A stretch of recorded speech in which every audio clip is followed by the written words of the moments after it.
Hello, hello, hello, hello. I'm. I guess I'm gonna say I'm back. um, I didn't really go anywhere. It has been a very long time since I streamed Genshin, but because of that, I have to do a very long Genshin stream to catch up to a bunch of stuff. But mostly just to get the bulk of Sumeru knocked out. I want to get as much of Sumeru knocked out as I can. Now, I'll probably start that at the end of this one. But, let's see. Purple Chateau. Is this the Purple Nursery Journal Forest? I'm guessing this is the Sumeru stuff. Maybe this is it. Yes, this is it. Okay. Sorry. I had to get my main thing. The charity of the stream will be below in the description after it has the Sub-Zero's festival, right? Let's hurry and find Dunyarzad. Paimon thinks she must be around the Grand Bazaar since she showed us around there last time. in the description below after the stream is finished, along with my DeviantArt, as always. Please like, share, comment, subscribe, even if you don't enjoy this at all. It would just really help me out. And hit that bell, because apparently that's a big thing now, because YouTube has changed its mind again on what's important. It's a constantly flowing river of weird. There she is! Dunyarzad! We're back! Just as promised, Traveler and Paimon. I'm so glad that you two came back to celebrate Lesser Lord Kusanali's birthday. Indeed. The festival's tomorrow. We've been preparing for so long that I can't help but feel a little nervous. There's no need to be nervous. Paimon's sure that Lesser Lord Kusanali will feel everyone's gratitude. Thanks, Paimon. I hope that everyone who comes to the festival will also have a good time. Speaking of which, did you manage to make your way to Port Ormos? Discover anything over there? Of course we went. A lot of things happened there. I see. Sounds like you two had another exciting adventure. If there is another chance, I would love to join. My lady, if you went to Port Ormos in your current state, we'd both be in for a lifetime of trouble. Dia! You were eavesdropping! It's called covert protection. Keeping an ear out for what's going on around my employer is part of the job. It's all right, Dia. I merely said I would like to go. I know better than to think my body could handle it. The festival's tomorrow. I've been doing nothing but causing trouble for you. So, Dia, please take some time to relax. I'll be fine. Even when you put it that way, it still doesn't feel right. Don't worry, my guardian knight. Okay, fine, but only tonight. Tomorrow's a big day, and many no-good scumbags are gonna try to take advantage of that. Oh, you two must be exhausted from your long journey back to the city. My apologies for not realizing this sooner. I've already prepared a room for you to rest. Please follow me. Whoa, you're so thoughtful. Paimon's so ready.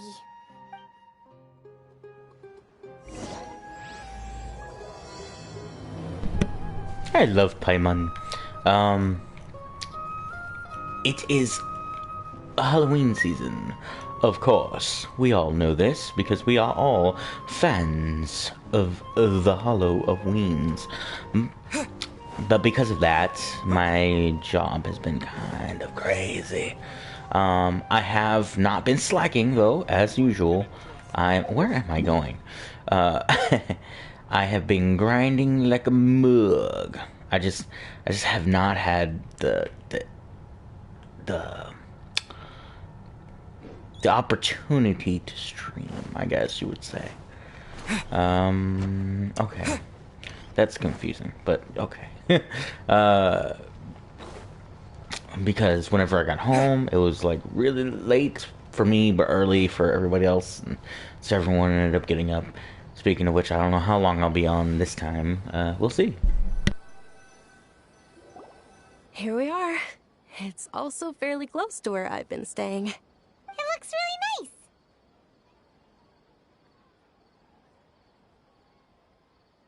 nice. Not at all.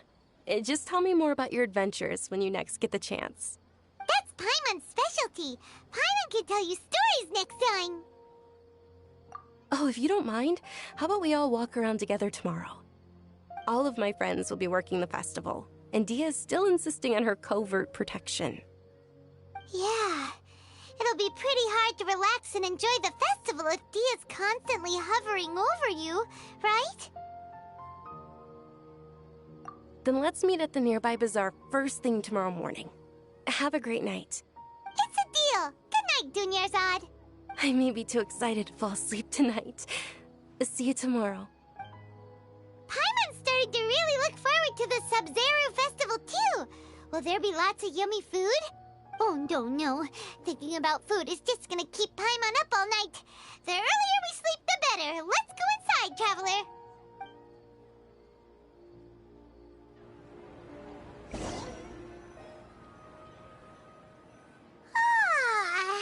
Did we oversleep?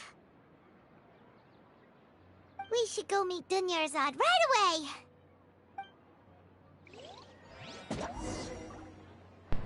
But whether or not I'll be able to keep my mic live, I will be continuing the stream regardless, because I really want to catch up, because I've already done. Oh, let me show y'all. This shouldn't take too long. But that feedback icon, it won't load up for me. I had a problem with my my resin.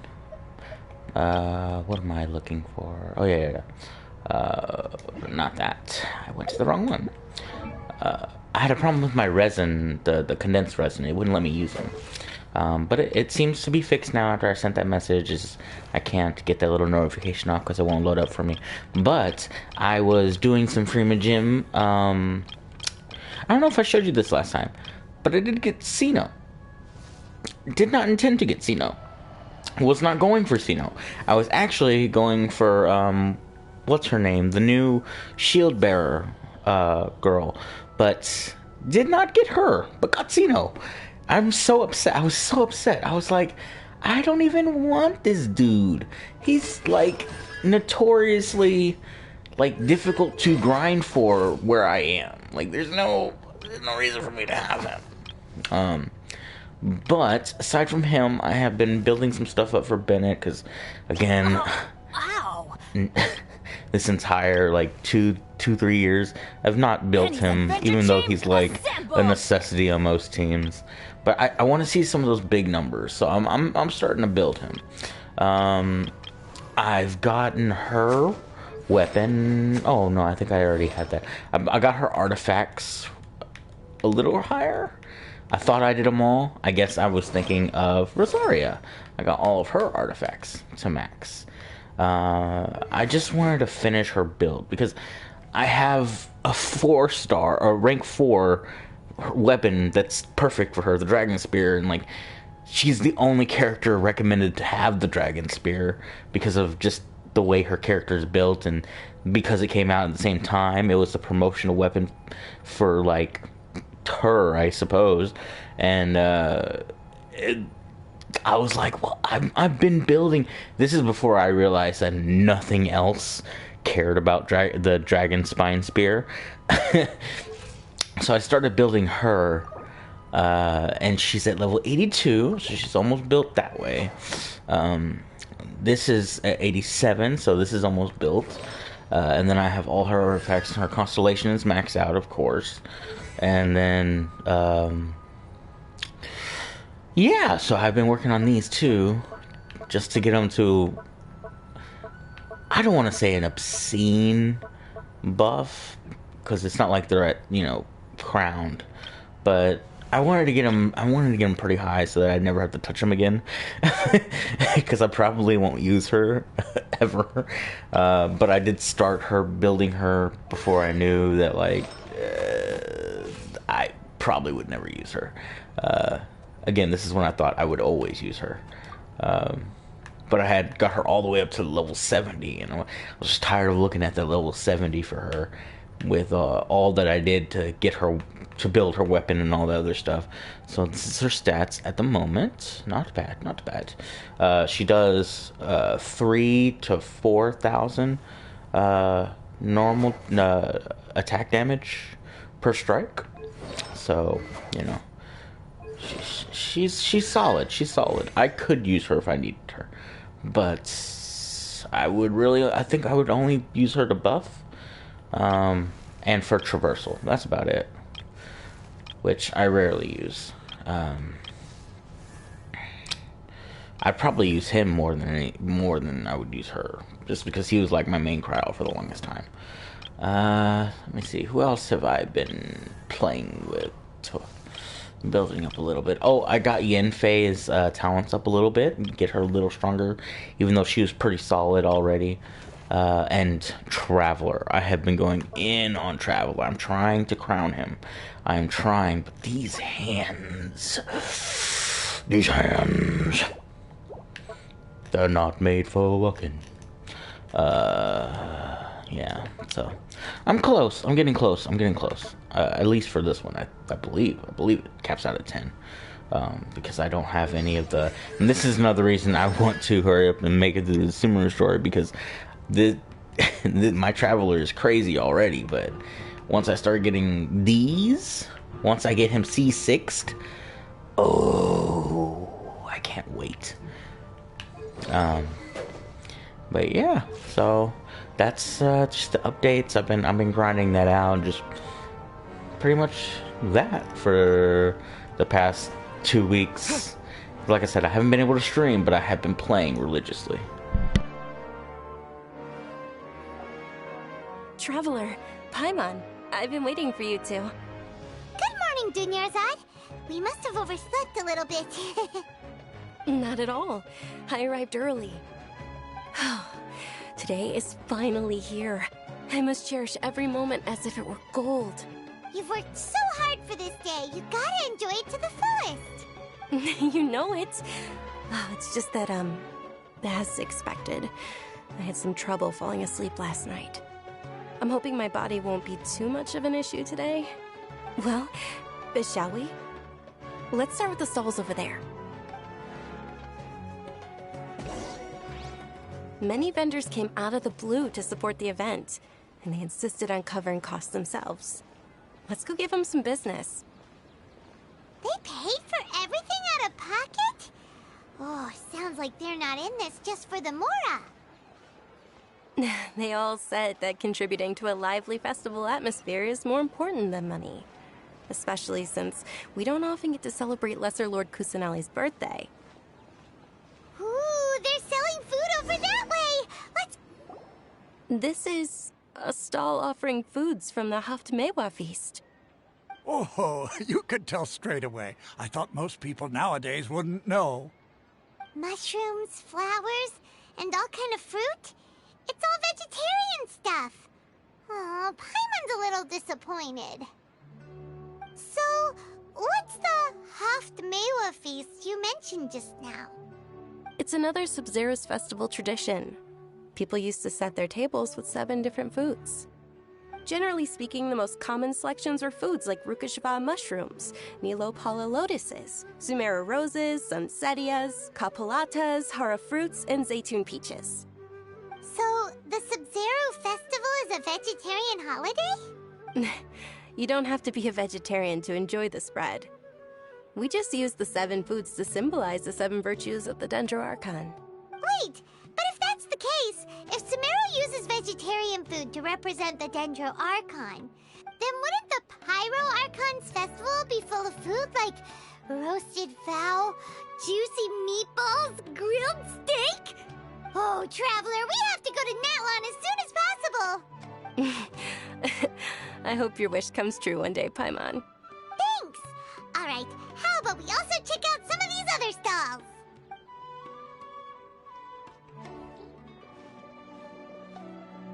Dear customers, would you like to try your hand at alchemical divination? What's alchemical divination? Those two things sound like they'd be fun to try together. Right? I thought the same when I first heard about it. It is said to be a mysterious craft invented by none other than Lesser Lord Kusanali herself. So, how does it work? It's quite simple. After you give me any 2 alchemical reagents, I'll use them to perform a random transmutation. Sure sounds random. So random that it will probably fail. That is precisely what we need.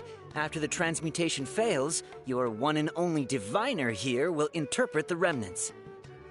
Well, according to Lesser Lord Kusanali, everything is interconnected, and all that occurs can be traced back to fate. You could say this is a pearl of old wisdom. Why does everything sound so much more credible when Dunyarzad says it? Are you guys working together? So that's the true wisdom behind it. This young lady sure knows her stuff. So, how about it? Want to give it a try?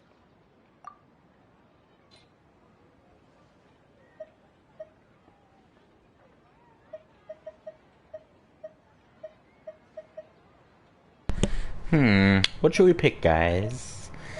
Oh,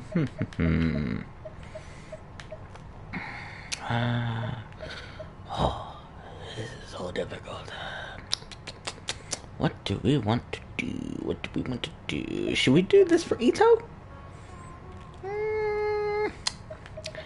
I do, but I want to do this one more. Let's try this one. Oh, we get to pick 2. Okay. Oh, wait. Retrieve. Okay. Okay. Oh, okay. Yeah. This one would probably be for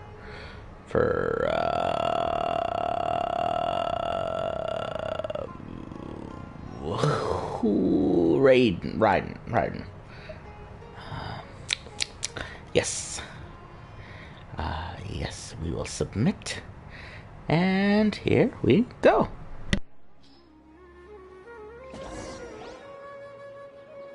Okay, one moment. It's the moon. Paimon wants to take a look too. Is it? It looks more like a pie that Paimon bit into. Generally speaking, the moon signifies... It means... Wait a moment. Is he really looking it up in a book? Oh, I remember now. It means illusions and lies. Illusions and lies? That sounds rather ominous. Yes, but this book says that if you trust your intuition and overcome your fears, the sun will surely rise. He's not even trying to hide his book anymore. Naturally, fate will only ever show you the beginning of a journey. It is up to you to forge your own ending. Oh, thank you so much. I'll keep that in mind. Oh, it's nothing. I'm just learning as I go. Guess that was still pretty interesting. Okay, on to the next stall. They say the Sub-Zerus festival was very lively a long, long time ago. Large flower carriages used to parade through the city. As they headed towards Port Ormos, people would throw flowers, candy, and liquor all along the way. Dunyarzad's eyes are sparkling right now. I wish I could have seen that spectacle. But if you ask me, I'm sure Nilou's Dance of Sub-Zerus will be just as impressive.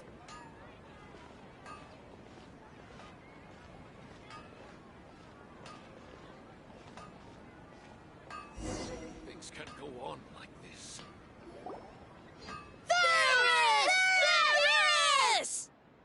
Attention! Soldiers, fall into formation if you want any Yalda candies.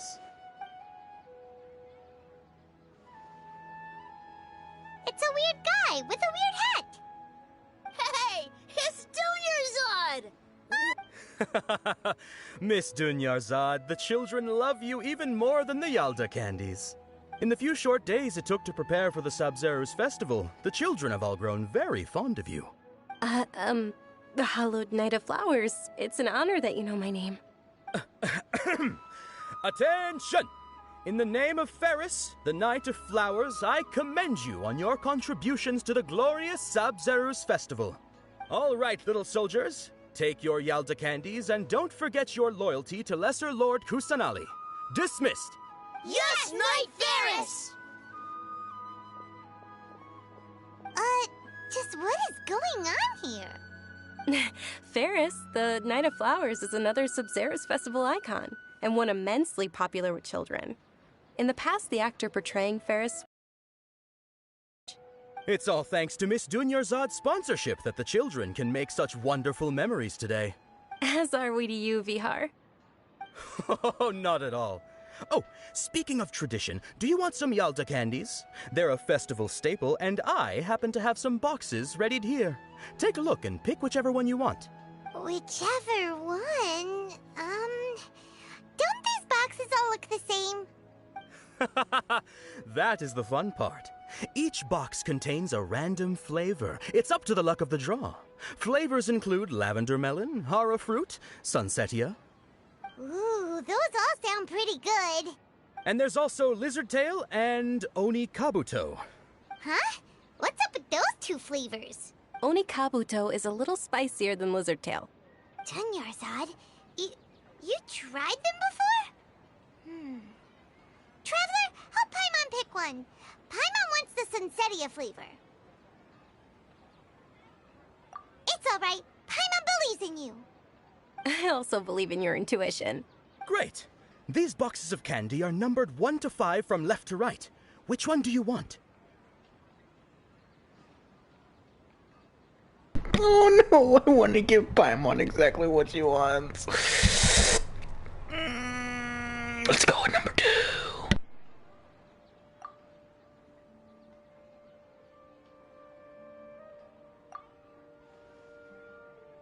No. Let's go with number 4. No.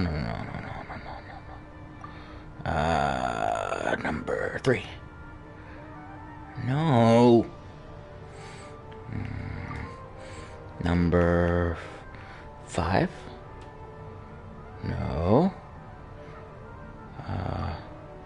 Number 1?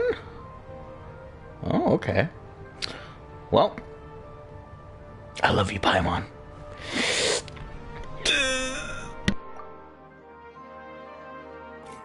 Attention! That's unfortunately Lizard Tail. Oh, Paimon thought you survived so many epic battles because you had incredible luck. But looks like Paimon was wrong. The Sunsetia flavored candy was in box number 4. How about this? The most important thing is that everyone has a good time at the festival. So please, take both boxes. Really? Thanks a lot, Knight of Candies. It's Knight of Flowers, not Knight of Candies. Paimon really wilted the carriageless Knight of Flowers. They all basically sound the same. We got our candy, so let's keep going. Oh, actually, I just remembered that I left something behind. Since you're here, can you come with me to get it? Dunyarzad, you probably forgot because you're so excited about the Sabzeruz festival. How embarrassing.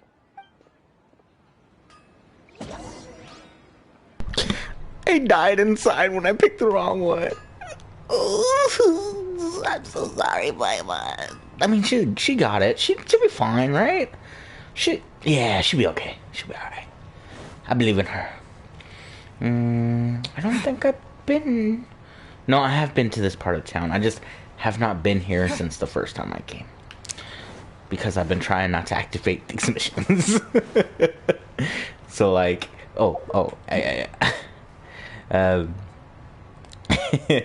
So, you see, there's all these gray markers, and then all the rest of them are all lit up.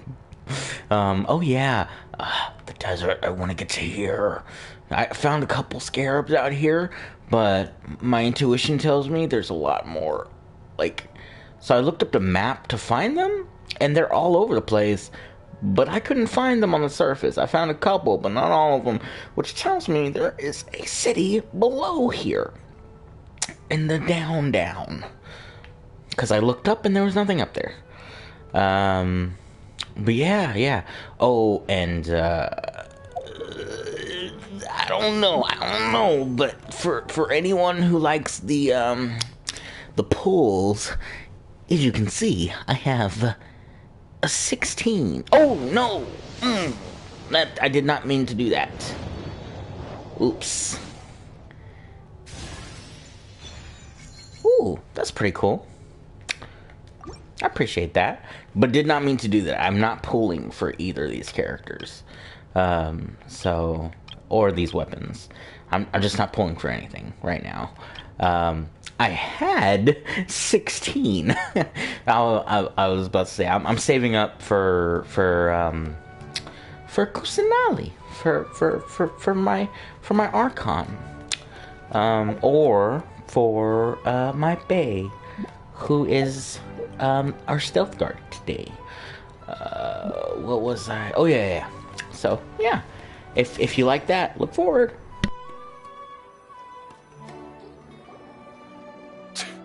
We're too late. Who knew the little lady was such an early riser? I know, right? Hey, wait a minute. Boss, isn't that her? Oh, that most certainly is. We're in luck. She's walking right into our clutches. Those Eremites don't look like they're up to any good. Who are you? I don't believe the Homayanis hired you. That's right. We haven't received any of their mora, but I wonder how much the Homayanis would shell out to get you back. They're a gang of kidnappers! Traveler, hurry and protect Dunyarzad! Hey, did you scumbags even consider that the Homayanis might have hired a merc that outclasses you? You're... Dia! Dia the Flame Mane! No wonder we mercs haven't heard anything about you for so long. You sold your unruly mane to the highest bidder. Don't speak so disrespectfully. My family started working with her as gratitude for her past kindness to us. Don't worry about it, my lady. Just some friendly banter between mercs. One punch and those rabid dogs will expose themselves for what they really are. Aren't your claws all dull by now? Don't get too cocky! Traveler, take Miss Dunyarzad to a safe location. No, we're gonna stay and help. There's too many of them. You're right. All right, fine. Please be careful, Dia.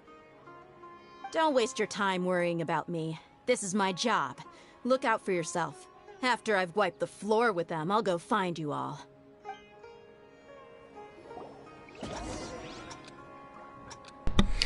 Aye, Dia wifey. Where am I going? Is she just gonna be there? I'm gonna go tall person so I can beat the time. Gate matters, people.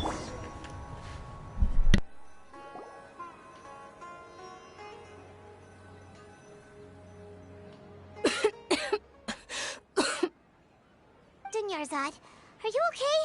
You look a little pale. Are you in shock? I'm fine. My body always reacts like this whenever I exert myself too much. You sure you're okay? I'll be fine after some rest. I'm more worried about Dia. After all, none of this would have happened if I hadn't insisted on coming out today. Yeah, don't worry.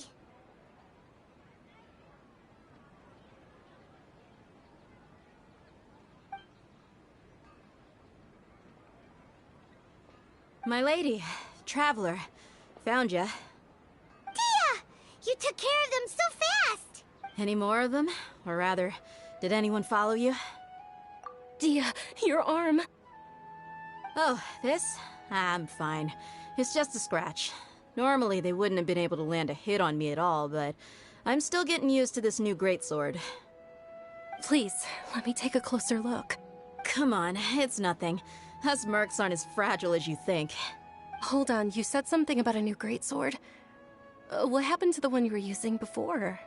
About that. Well, I sold it, because I was low on Mora. Stuff like this happens every now and then. It can't be. The anonymous donation that was used for the venue's final round of preparations?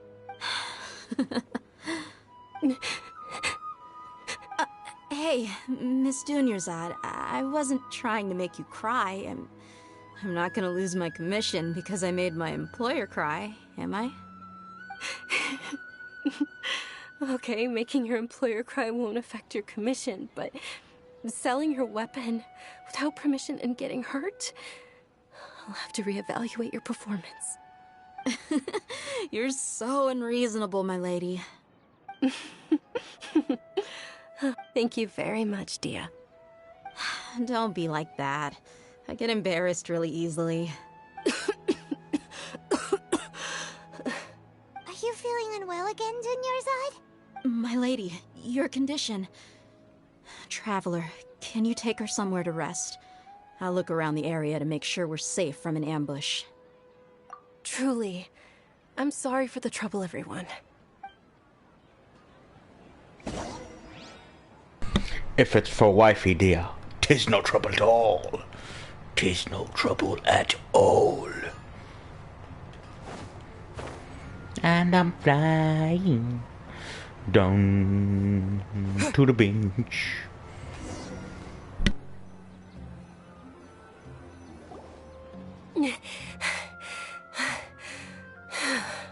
Are you feeling better, Dunyarzad?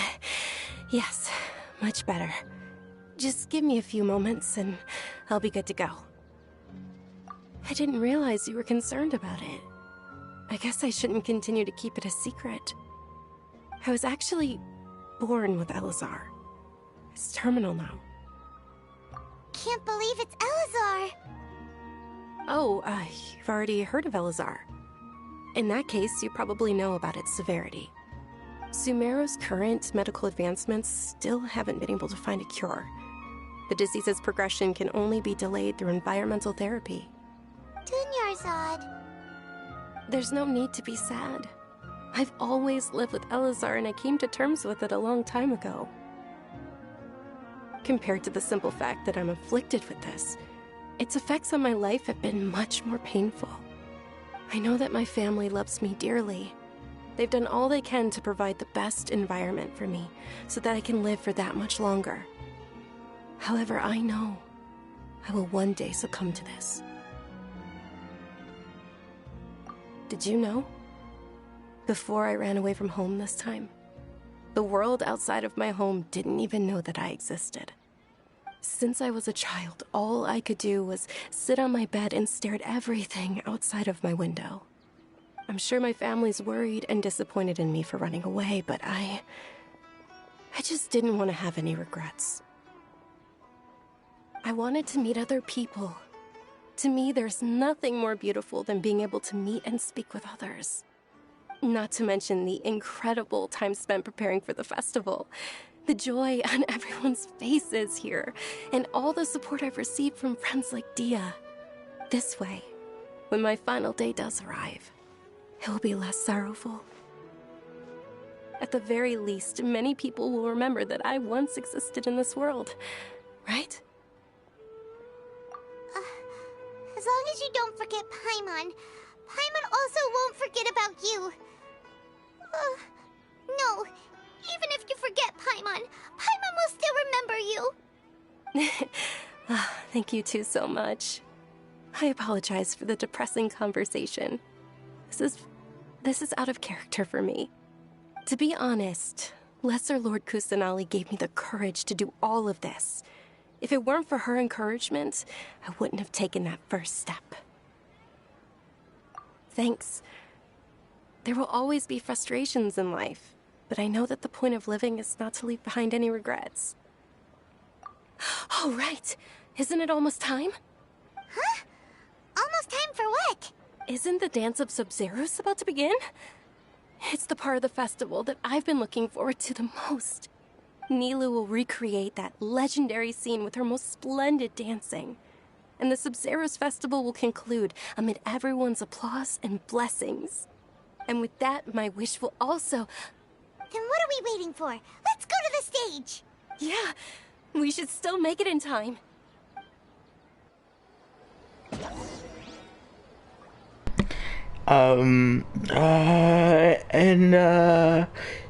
Okay, that really gets me every time they bring it up.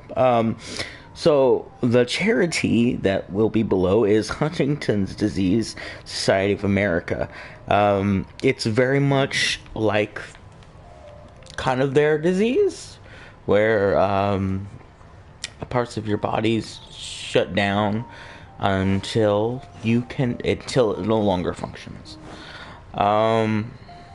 So, you know, again, always, never any pressure to donate.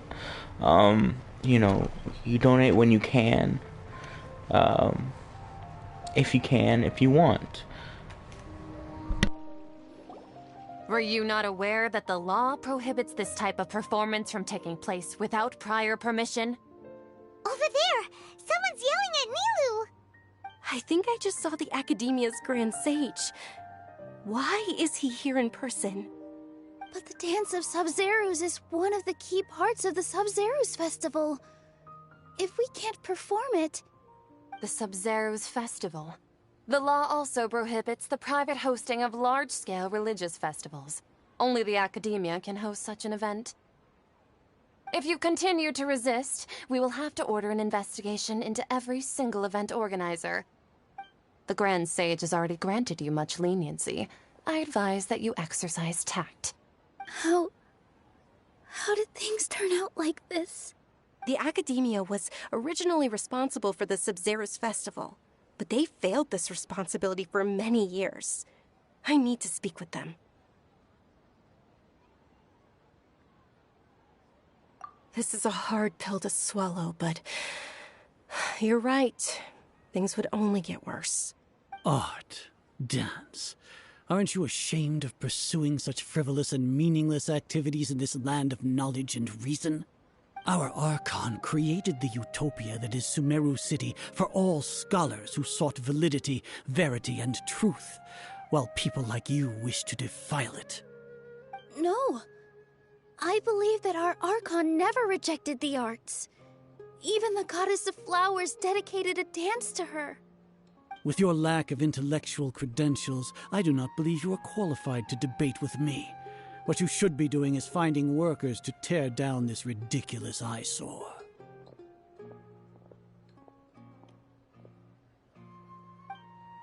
When we return, have the scribe draft an ordinance before the next Nyargarbaha Day that prohibits public art performances. We will announce it to the public later via the Akasha. Understood. I will inform him when I return. The Sub-Zerus Festival. Go celebrate the birth of that god to your heart's content. Nilu, are you okay? Oh, Dunyarzad. You all saw that just now? The Grand Sage ordered us to stop the performance. Yeah. Let's go somewhere the Academia can't find us and perform there. But how do we let everyone know? And what about the atmosphere and the stage? Or we could get people to block them off so they can't interrupt the performance. No. They just threatened to investigate the organizers. If we were caught... Nilu, it's all right. Don't worry about it. But you've been looking forward to the Dance of Sub-Zerus so much. And I know how important this festival is to you. I don't want you to have any regrets. It's okay. Seeing you care this much about my feelings is more than enough. It would be too risky to continue the Sub-Zerus Festival at this point. I don't want to get everyone in trouble. If you say so. But you can sneak out for the next Sub-Zerus Festival, right? We'll make sure the next one is a smashing success. The next one. Yes. Okay, it's a promise. It will be a smashing success. Paimon can't believe this is how things turned out. Those heartless geezers. It really is okay. There's nothing we can do about it. Still, I'd be lying if I said I had no regrets. I would have loved to see Milu's dance.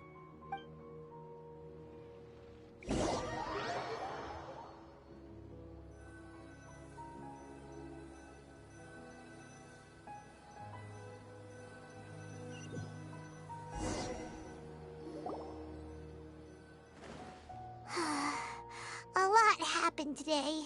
It's a shame the festival ended the way it did.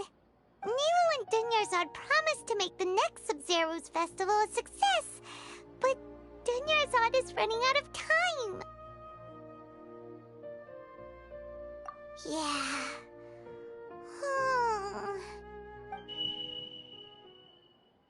All connections have been secured to construct the most stable framework possible. The project has entered its most critical phase. Power has begun to flow from...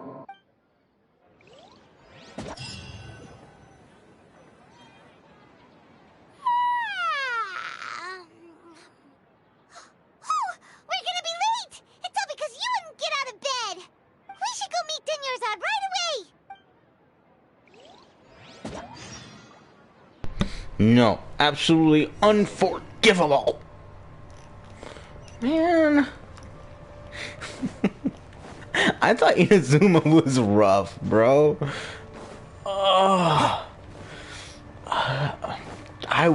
I'm upset. Look that. I legit want to take down the academia. Good morning, Dunyarzad. Sorry we're late.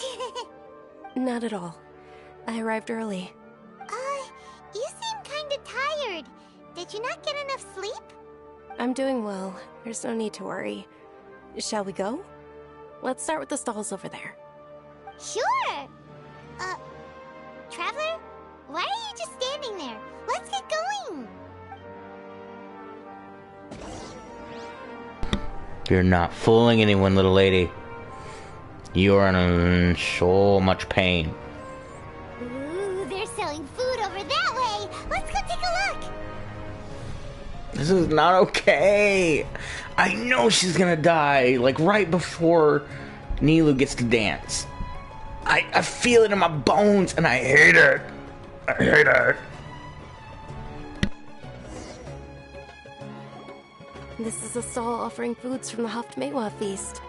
You're quite well informed, miss. I thought most people nowadays wouldn't know. They're all plants! Oh, Paimon's a little disappointed. Actually, what is the Haftmewa feast you mentioned just now? It's one of the Sub-Zero's festival's traditions. People used to set their tables with 7 different foods to symbolize the 7 virtues of the Dendroarchon. Remnants appear to be in the form of the moon. Really? Paimon thought it looked like some kind of food. The moon signifies... It's escaping me for now. Wait a moment. Is he really looking it up in a book? Oh, right. It means illusions and lies. But if you trust your intuition and overcome your fears, the sun will surely rise. Understood. I'll keep that in mind. Oh, it's nothing. I'm just learning as I go. Guess that was still pretty interesting. Okay, on to the next stall. So, where to next?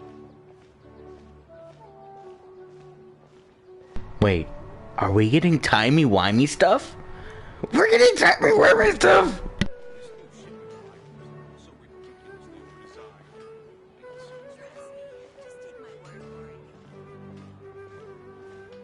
I get to get Paimon her candies. Oh, I want this to be real.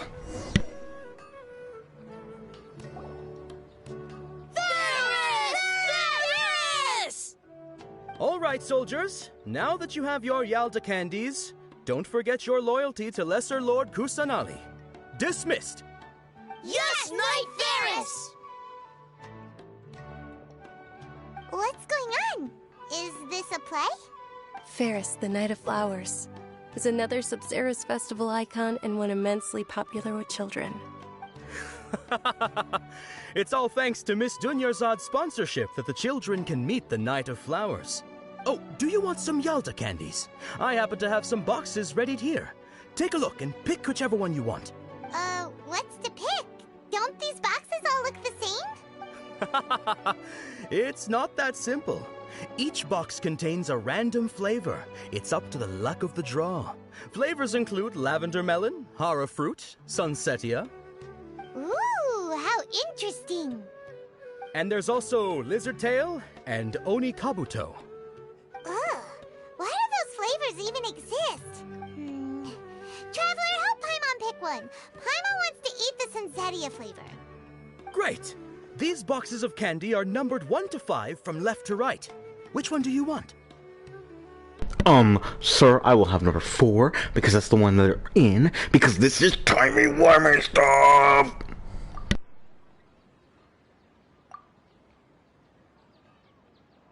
Ah, excellently chosen. Number 4 is indeed sunsetia. Ha! Paimon bet you had incredible luck, and Paimon was right!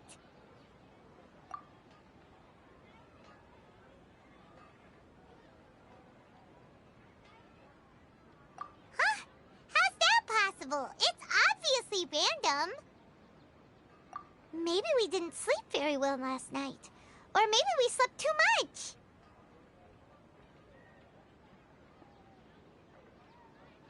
Oh, sure. Huh? Where are you going? You're just gonna walk off like that? I have some scumbags to cut off. Where are you? Where are you, you kidnappers? You're not about to ruin the day. Or wait, am I gonna stop the academia and then she's gonna get kidnapped by the kidnappers? No, because Dea was there. My Bea was there. Dea. Sorry, I really love the character, like a lot. It's like Jinyan, but more awesome, which is very hard because Jinyan is like peak waifu. But yeah. Ooh. A feeling of deja vu? Oh, Paimon knows what that is. It's when you feel like you've already experienced whatever is going on. In that case, Paimon also felt something like that today. But that's just our brains playing tricks on us, isn't it? So why'd you run here in such a hurry?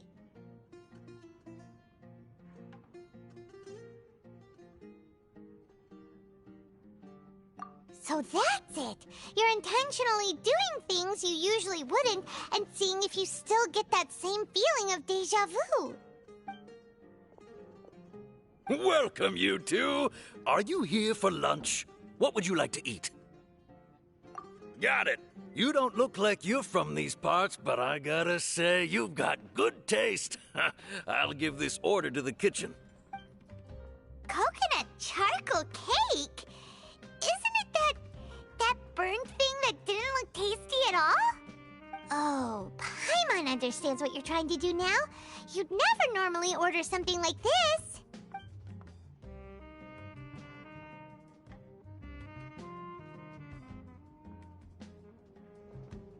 That thing? Are you really gonna eat it? Isn't this going a bit too far?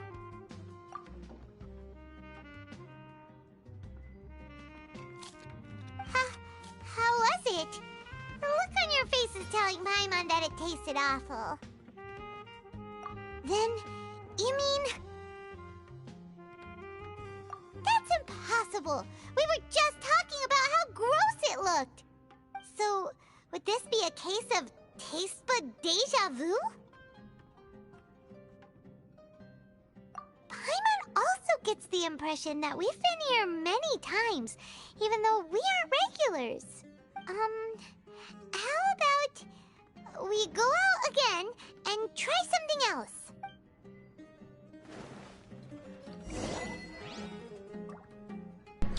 am I in a time loop? Or is it like inside my mind through the little device, these are all illusions? Like they're replaying the day for me in my brain through the device. I hope it's not that, because that means we really can't change things for Dea. No, not for Dea. For Dunyazar. I can't say her name. For D. No. Zard? Dunya? Danya?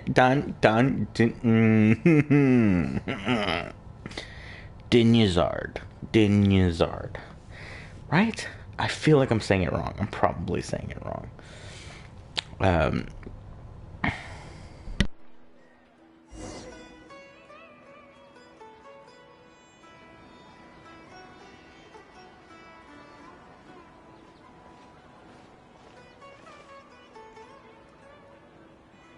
Hey, Dinnersad is sitting by herself on that bench over there.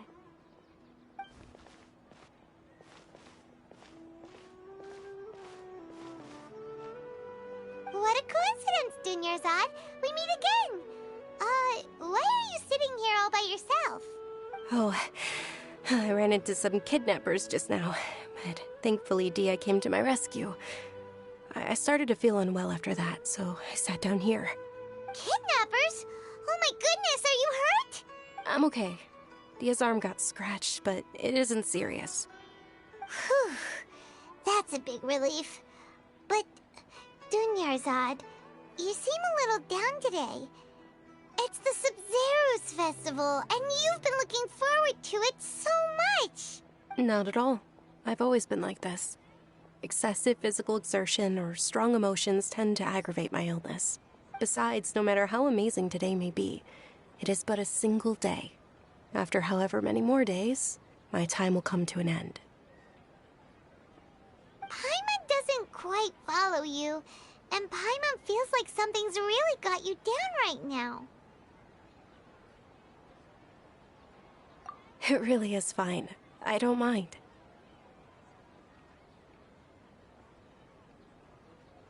Huh? Did something happen? Dunyarzad, have you ever felt deja vu?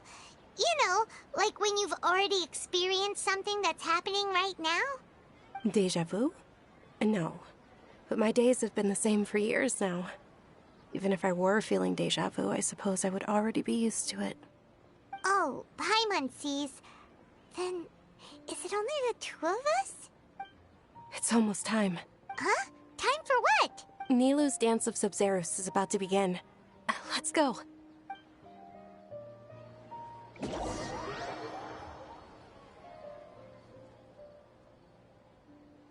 Her whole, approach to life was different. Huh.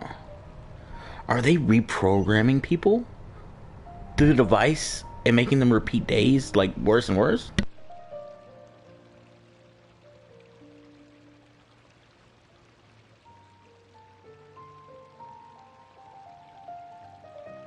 With your lack of intellectual credentials, I do not believe you are qualified to debate with me.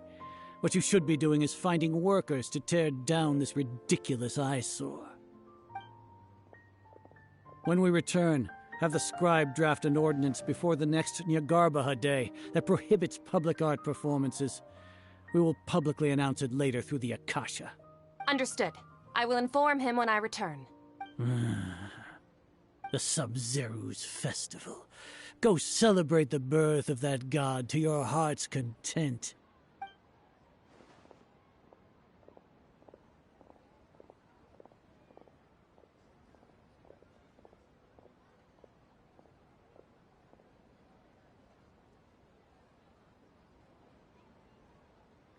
Nilou, are you okay? Oh, Dunyarzad. The Grand Sage ordered us to stop the performance. It's okay. There's nothing we can do about it. But you've been really looking forward to this. I don't want you to have any regrets. It truly is unfortunate, but I don't want to cause trouble for anyone. Didn't the Grand Sage say that he might investigate the organizers? True, but... okay. I'll just have to try again next year. The next festival. I probably won't be around by then. Wait, what did you just say? No, nothing. I'll be heading back to rest. Thank you for your help, everyone. Paimon can't believe what those heartless geezers did!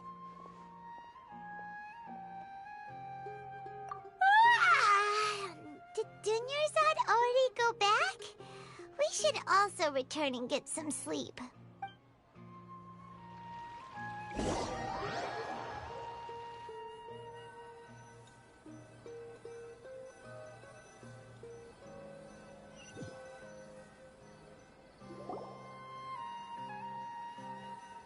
So, in the end, you still couldn't figure out what that deja vu feeling was all about? Maybe it really was because of exhaustion.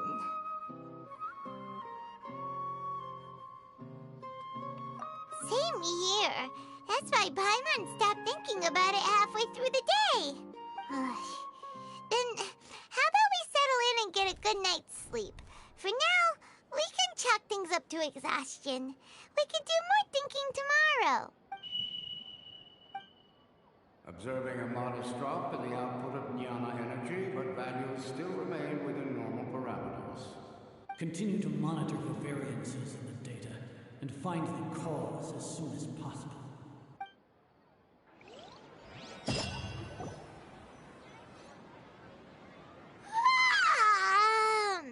Why does Paimon feel so tired after so much sleep? Anyway, we should go meet Dunyarzad right away.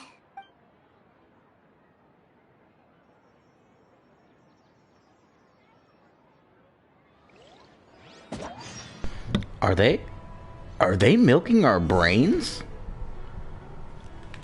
What the frag?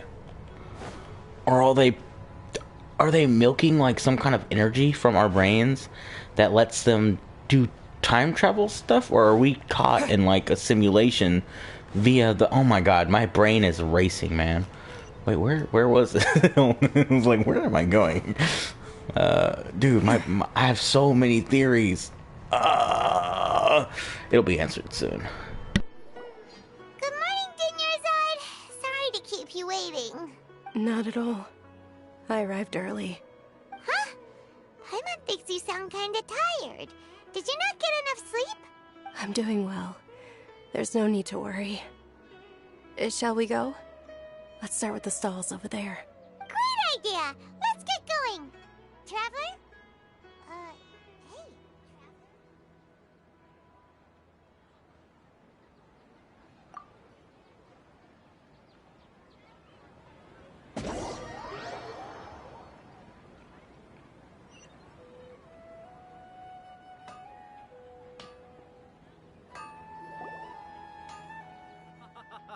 It's all thanks to Miss Dunyarzad's sponsorship that the children can enjoy the Sub-Zero's festival. Oh, are you interested in Yalda candies? I have some boxes of candy here. Pick whichever one you want. Not much of a choice. All these boxes look the same. It's not that simple. Each box contains a random flavor. It's up to the luck of the draw. Flavors include lavender melon, hara fruit, sunsetia. They all sound pretty tasty. And there's also lizard tail and oni kabuto. Huh? What were those last two? He'll help me choose. Paimon wants to eat the sunsetia flavor. No problem. These boxes of candy are numbered 1 to 5 from left to right. Which one do you want? Oh, that is terrifying.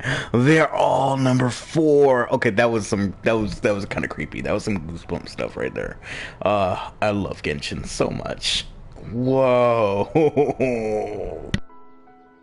Oh, I like your confidence. No hesitation at all.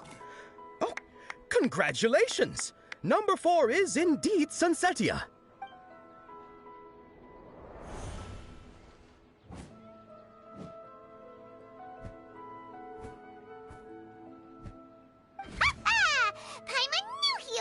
incredible luck.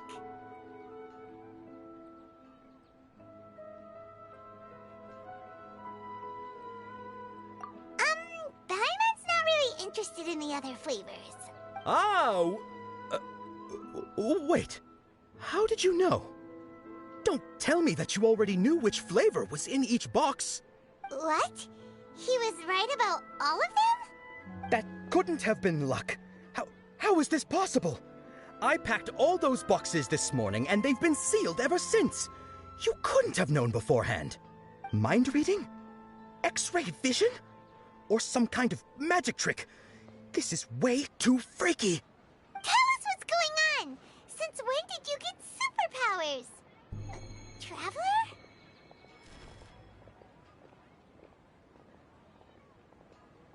Hey, where are you going?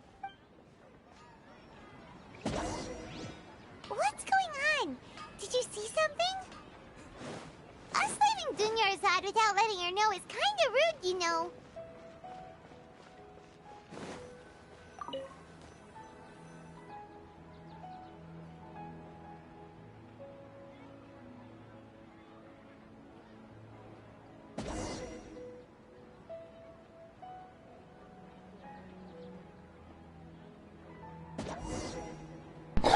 Just skip me. Just skip me. I looked in the direction I was there. That is terrifying. I love this. It's so Twilight Zone. Oh, nope, wrong button. Oh, I'm so ready.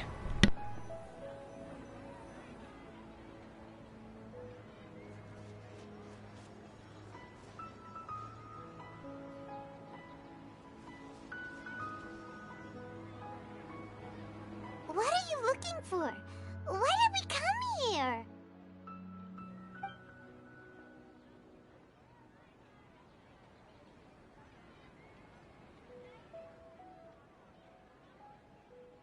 Traveler?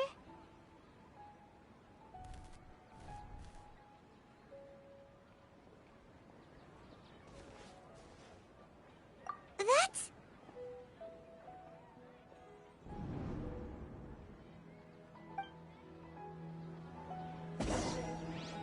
Oh my god, this is so awesome. Genshin. Genshin, you... Yes. Yes.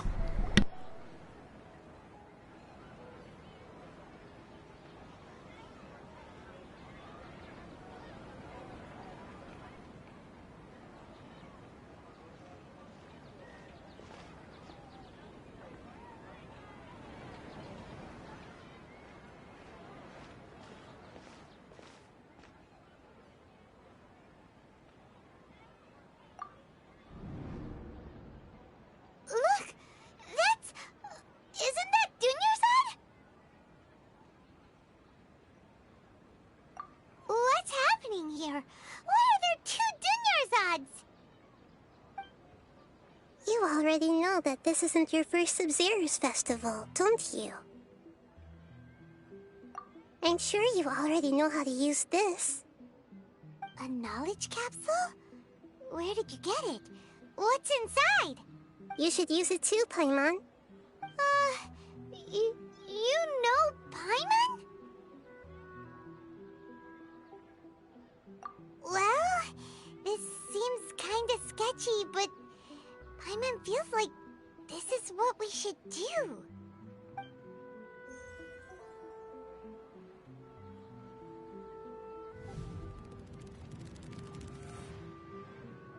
What the?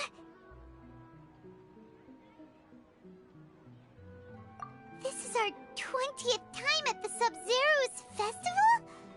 Huh? No. The 30th? 40th? Just how many times have we been to the Sub-Zero's festival? Have we been trapped in a single day? If it weren't for you, we wouldn't have even realized. What the heck was inside that knowledge capsule? Your memories are still scrambled? Try your best to remember. This isn't the first time we've met, and I answered that question a long time ago. Let Paimon think. Oh, it's coming back. Meeting you was the real catalyst for restoring our memories, and the knowledge capsule was just your means of showing our minds the way. What about everyone else? Why are you only helping the two of us? Your sense of deja vu is stronger than everyone else's, yes? As for an explanation, you two received the blessing of Dendro, and you also have special, sensitive constitutions. It was as if a single sheet of paper was separating those memories from your consciousness. A familiar question. I think this is the 7th time you asked that. As you can see, she isn't doing well. You probably sensed it too. The Dunyarzad you were just with is different from the first Dunyarzad you met. That first Dunyarzad is in front of you right now, and she doesn't have a lot of time left.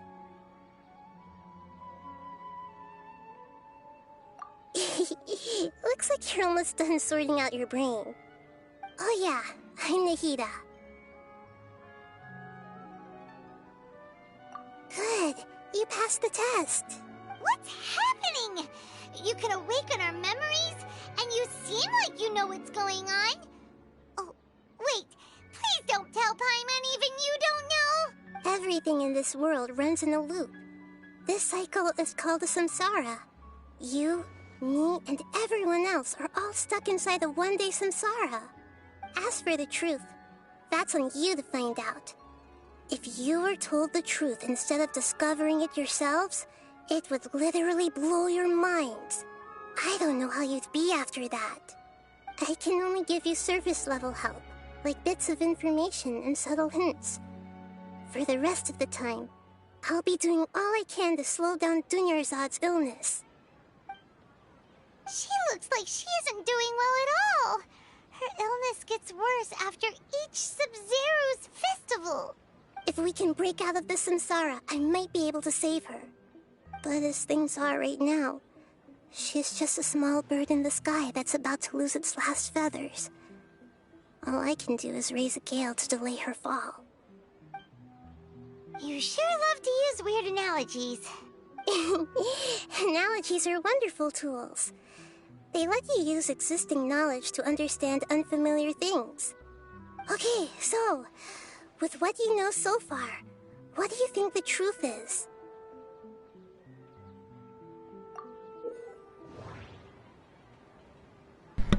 When you enter a state of contemplation, you can choose any text entry you interpret it, to interpret it.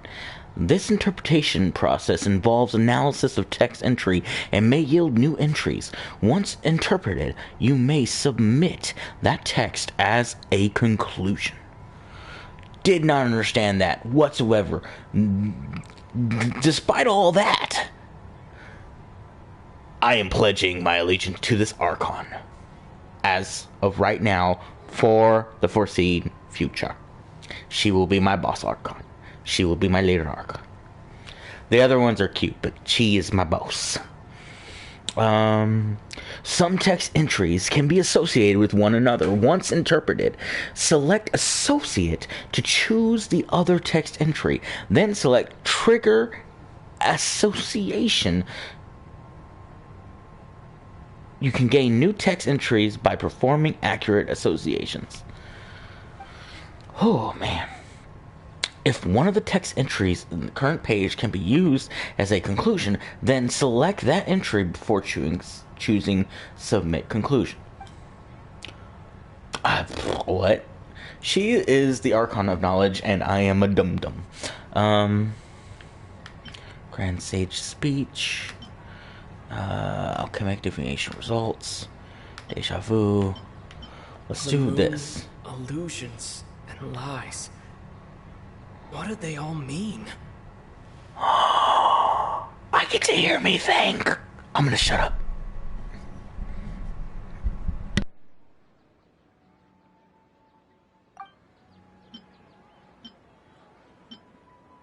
The Grand Sage said, "Go celebrate the birth of that god to your heart's content." Did he mean something more?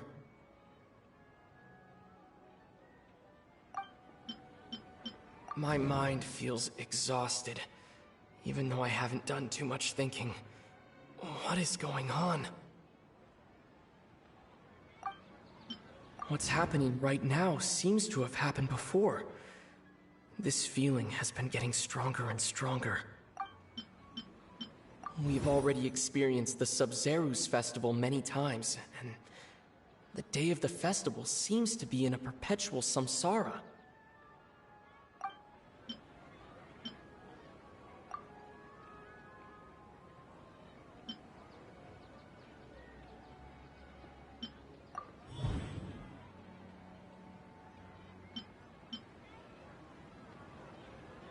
That should be it.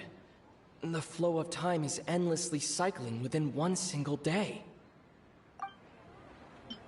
That should be it.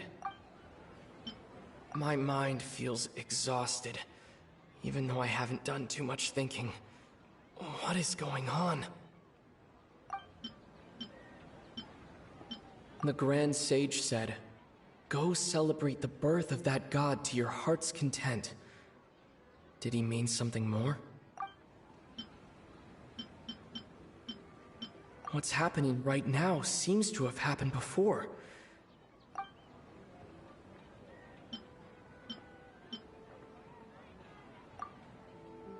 A time loop. You've given similarly wrong answers. Still the wrong answer?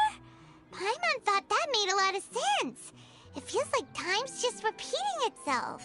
A simple time loop can't explain some of the phenomena. You two are still missing a lot of information. Unfortunately, I can't give you any more hints. Dunyarzad!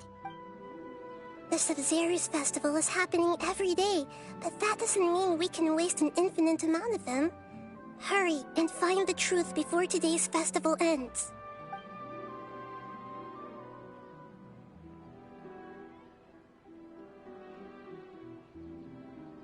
Let's think about our current situation. To save Dunyarzad, we have to escape the samsara of the Sub-Zeru's festival. And to do that, we need to figure out what's happening. The truth. Nahida rejected the idea of a time loop, so we must have missed something, right? Paimon's memories say that we've already done this many times, but let's go talk to people again. It's more productive than sitting here and scratching our heads. Why don't we start with those stall owners? It's definitely the devices, right? Whoa, what was that? Yeah, it's gotta be the devices. And I know that, but it didn't really give me the option. Is that because I played the minigame wrong, or what's up? Or was this like it had to be this? Like it had to give me the wrong outcome? Hey there! Hey, it's you guys again. Where's your cultured friend? She's feeling a little unwell. I see. Did you come back to buy something? I guarantee the freshness of my products. I harvested them from the forest just yesterday. Huh? What brought this about? I hurried back from the forest yesterday, and I'm selling produce here today.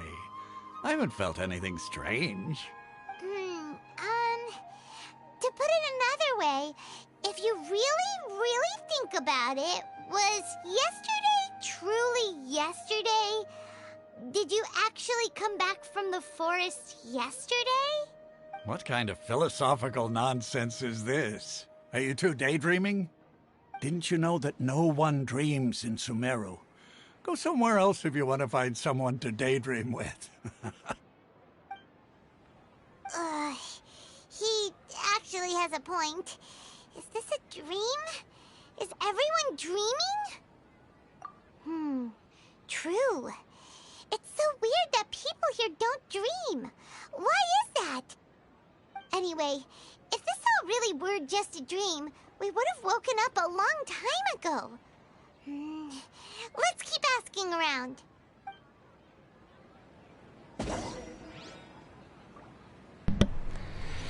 No, it's like it's the earpieces, obviously. Oh, it's you two. Was my divination so accurate that you felt compelled to compliment me in person? Ooh, I knew it! I told you, the god's divination is highly accurate. You just hadn't fully understood its significance yet. You're really excited about this, huh? That's exactly why we came back. Help us better understand it. Help you better understand it?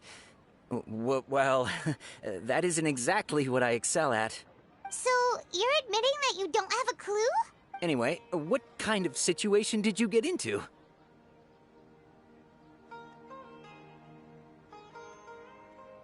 Huh? Hold on a second.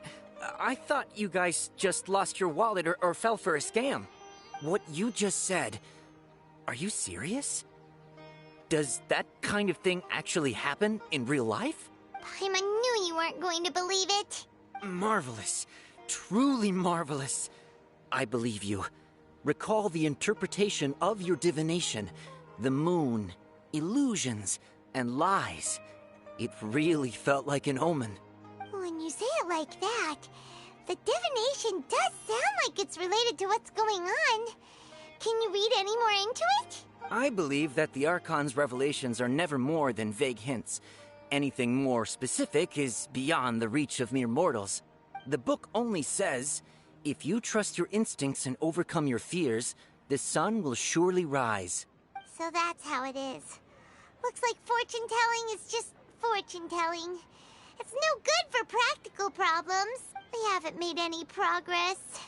Who else can we talk to? Paimon remembers that we tried talking to her a couple of times, but she always thinks we're playing pranks on her.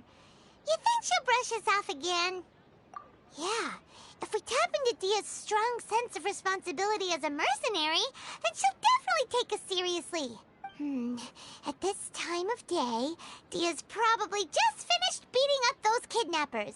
Let's go find her.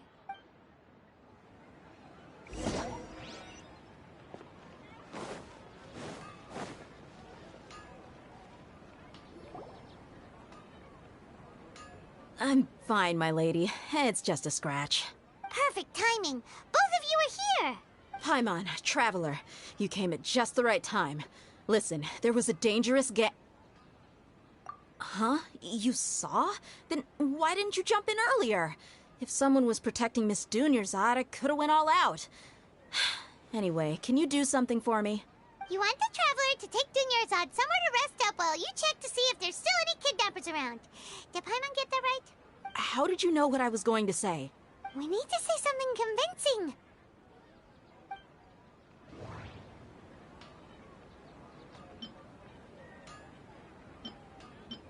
Dia sold her greatsword to raise additional funds. And then she was injured because she wasn't used to her new weapon.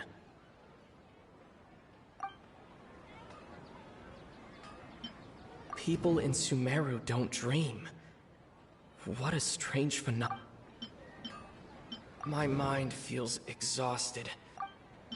The moon, illusions, and lies. Dia sold her greatsword to raise additional... Tell her, Traveler!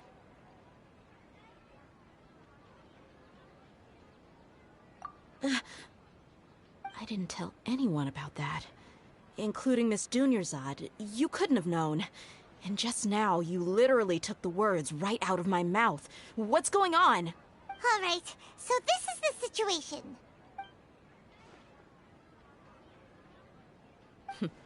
It's kinda hard to believe what you just told me.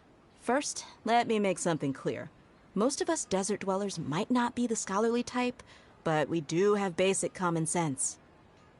She's quieter than usual. Uninterested in anything and really gloomy. Yeah, she isn't the same as before, but her parents said that this is how she was like at first. Huh? At first? I don't quite understand what you're all talking about. I'll go rest on the bench over there. My lady, are you angry? All right, I'll give you the benefit of the doubt since you knew about my greatsword. Let's make this a quick trip. Miss Dunyarzad isn't completely safe here.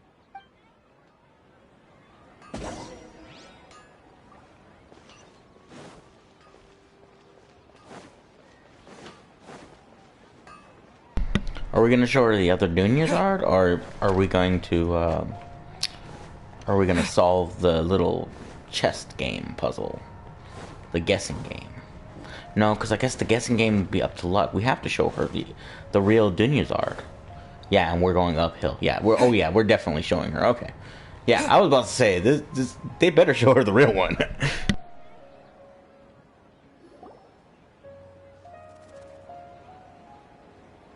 Nahida, we brought a friend. Are you busy? I thought I told you that it won't help to bring anyone here. We just wanted her to see the real Dunyarzad's condition. The real Dunyarzad? Where and who are you talking to? Huh? I told you that you two are special. Other people can't see me or Miss Dunyarzad here.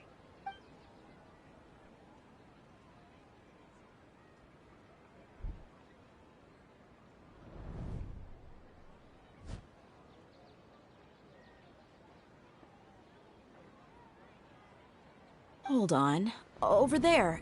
Is that? Wow. How perceptive. Does she have invisible antennae? Miss Dunyarzad, she's lying down here, isn't she? How's she doing? Her condition's really bad, and she's basically in a coma. How did you know she was here? I can sense her aura. There are also lingering feelings of something like regret or disappointment. What happened? Do you believe us now? The Sub-Zero's festival has been repeating itself. So, you think the sages are behind this? Yeah, they've always been against us. Wouldn't surprise me if they're using the Akasha to intentionally repeat the Sub-Zero's festival as a sick joke. You have a point. Aside from the Dendro Archon, the Academia's sages are the only ones in Sumeru who could pull off something like this. Maybe there's more to the Akasha than we know. Right! Didn't you awaken our memories using something that looked like a knowledge capsule? That means you must know something about the Akasha! The Akasha relies on the power of a gnosis to operate, as it is the manifestation of the God of Wisdom's power. It compiles the wisdom of the entire populace, and it grants knowledge to the people. A gnosis could do that? No wonder the Akasha is so magical. It's being powered by the gnosis of Sumeru's Archon. So, this Nahida you mentioned, what did she say? She said, and Paimon quotes, "The Akasha relies on the power of a gnosis to operate, as it is the manifestation of the God of Wisdom's power. It compiles the wisdom of the entire populace, and it grants knowledge to the people." Compiles the wisdom of the entire populace and grants knowledge to the people. Wait. I get the grants knowledge part. That's what people have always used the Akasha for. But compiling the entire populace's wisdom? How does that work? Did she mean that the sages enter new knowledge into the Akasha? Oh, yeah. That sounds about right. What do you think?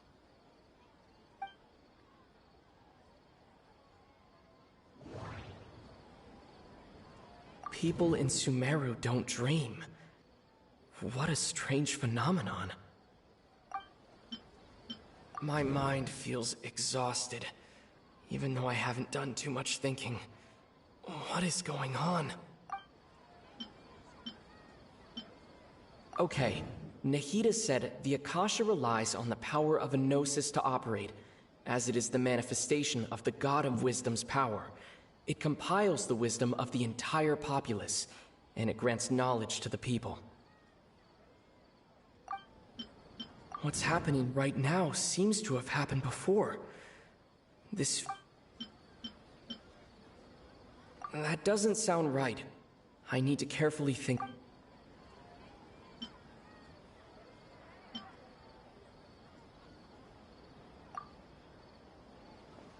You mean the Akasha is causing our mental fatigue? Huh. Now that I think about it, my head's been feeling unusually heavy. When the desert dwellers set off on their quest for knowledge, a sage once said, knowledge always comes at a price. Compiling the entire country's knowledge. You think the Akasha pulled a 180 and is extracting information from us? Who knows? The Akasha can put knowledge into our heads, so who's to say that it can't also poke around in there? We don't know any specifics. What's the point of doing something like that? Just think about it. If you could combine the knowledge of every single person in Sumeru, then you can basically turn Sumeru City into a single massive brain.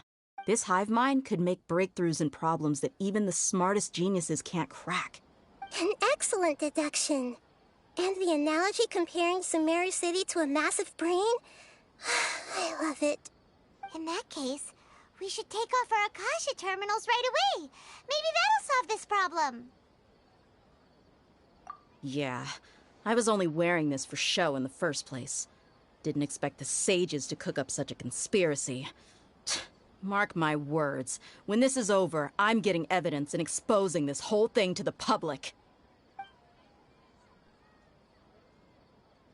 How does everyone feel? Huh? What is it? Oh, that! Paimon knows what you're talking about. It's a single soft beep that sounds like it's coming from the Akasha terminal.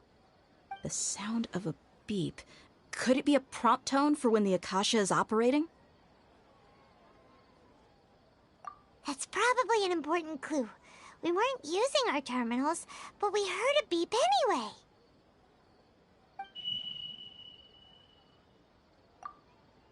Traveler, did you hear that? I heard it too.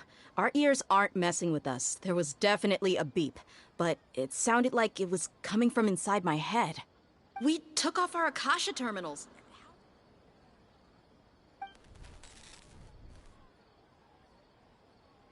Phase runtime has exceeded its expected length. At this rate, there may be casualties. But we cannot lose all of our progress.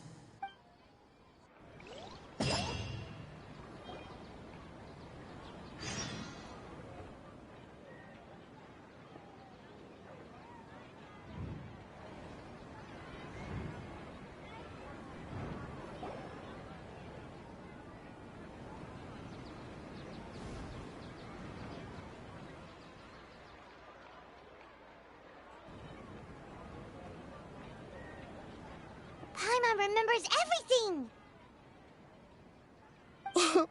Good. You adapted quickly this time. We definitely took off our Akasha terminals last night, but we still heard that beep. Why's that? But now we can at least confirm one thing. The Akasha definitely has something to do with whatever's trapping us in this cycle. Oh, Paimon doesn't get it. Why would the Akasha go this far if all it wants is everybody's wisdom? It's extremely difficult for lab rats in an experiment to understand why they're being treated the way they are. If we're lab rats, then what are you? Nahida, you've never told us anything about yourself. I guess I'm the moon. The moon? Wasn't that the result of our divination? Anyway, knowing who I am won't help you get closer to the truth, so you should focus on other things. Don't get distracted and miss any clues. Okay then. Dia helped us a lot yesterday, so let's go find her. If Paimon's reading the time correctly, those kidnappers should be showing up soon.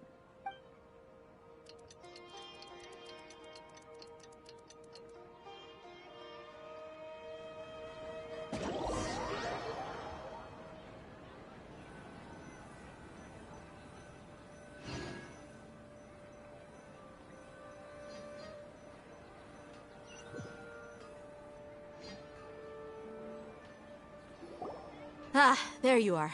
I've already taken care of those kidnappers. My lady, did you get hurt? Dia? What's wrong? Why are you both gawking at me like that? You didn't get hurt this time. Huh? What do you mean this time? Why are you so surprised that I managed to get out unscathed? Those kids were amateurs. Shh! How did you know about my greatsword? I haven't told anyone about it. Please, don't tell Miss Dunyarzad. So Dia's lost her memories after all. Anything strange? You already know that I got a new greatsword. If I had to say something, it's weird how such a new weapon could feel so familiar. It's as if I've already used it to fight a countless number of battles. You're saying that although you don't remember using it, your body feels like it does? That's right. Both mercenaries and warriors heavily rely on muscle memory. Only knowing the theory of battle won't get you anywhere. Traveler, what do you think?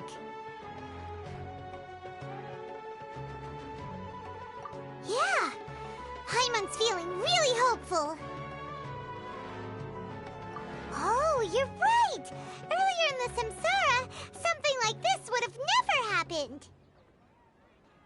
I have no clue what you two are talking about, but it's still dangerous here, so... So you want us to take Dunyarzad somewhere else to rest while you check if there are still more kidnappers around, right? How did you know what I was gonna say? Can you read minds? Forget it. Go and do your thing.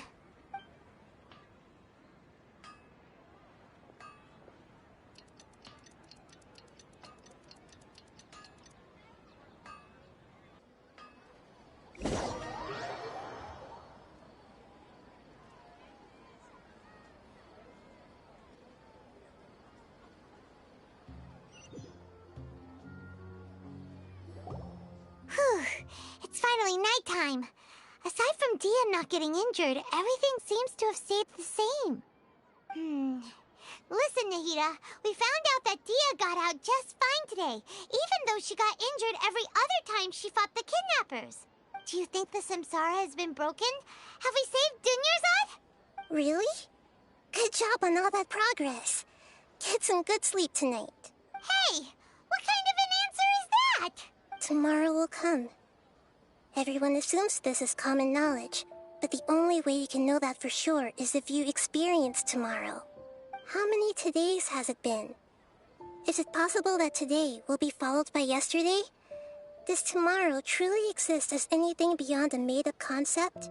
It's even possible that this entire world is a lie, and the history of the whole world has just been one endless Sub-Zero's festival. Okay, no more. Paimon's brain is already shut down. That's why it makes no sense to waste your energy thinking about things you will learn tomorrow. Get some good rest.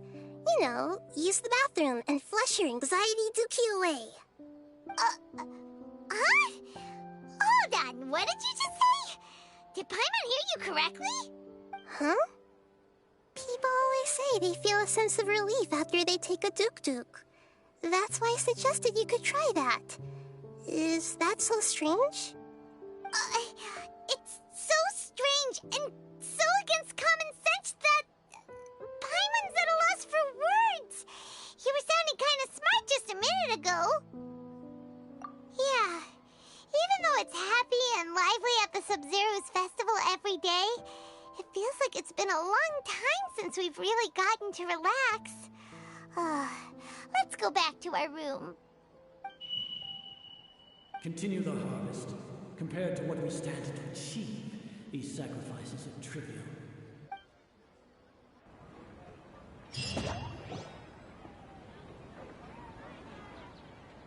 We're still in the same day! Nahida, you already knew last night that we didn't break out of the Samsara? Why did you tell us? Would there have been a point? You would have spent the night with new worries, with tomorrow still out of reach. In that case, you might as well rest within that brief moment of hope. An opportunity like that doesn't come by often, and I thought it might help you clear your minds. Paimon thought the Duke did that! Whatever. Guess you were looking out for us after all. Of course. In the time we've been together, you two have been everything to me.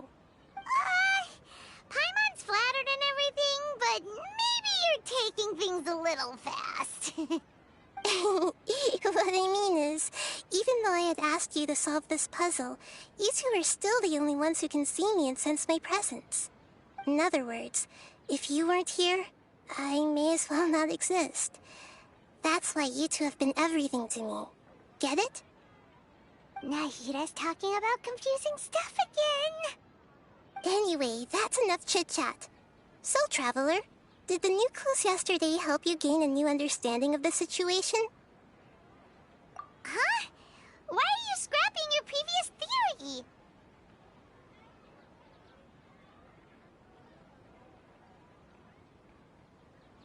Oh, yeah! You're right!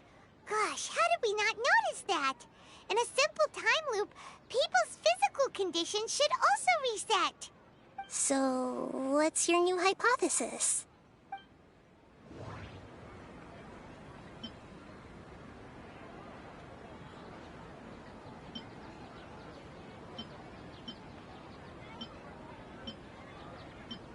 Okay, Nahida said the Akasha relies on the power of a gnosis to operate, as it is the manifestation of... The beep is a prompt tone for Akasha operations. We still hear it every night, even though we removed our Akasha terminals. Mercenaries rely heavily on muscle memory, and Dia was able to use her experiences to avoid injury in later samsara cycles. The moon, illusions, and lies. What do they all mean? We've already experienced the Sub-Zerus festival many times, and the day of the festival seems to be in a perpetual samsara.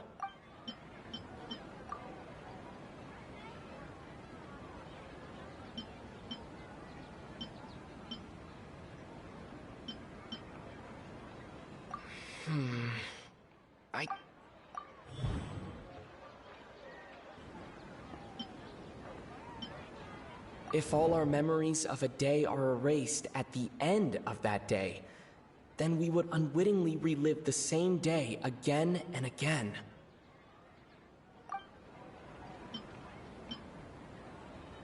If all our memories of a day are erased... The beep is a prompt tone for Akasha operations. We still hear it every night. Mercenaries rely heavily on the moon, illusion... Okay, Nahida's... We've already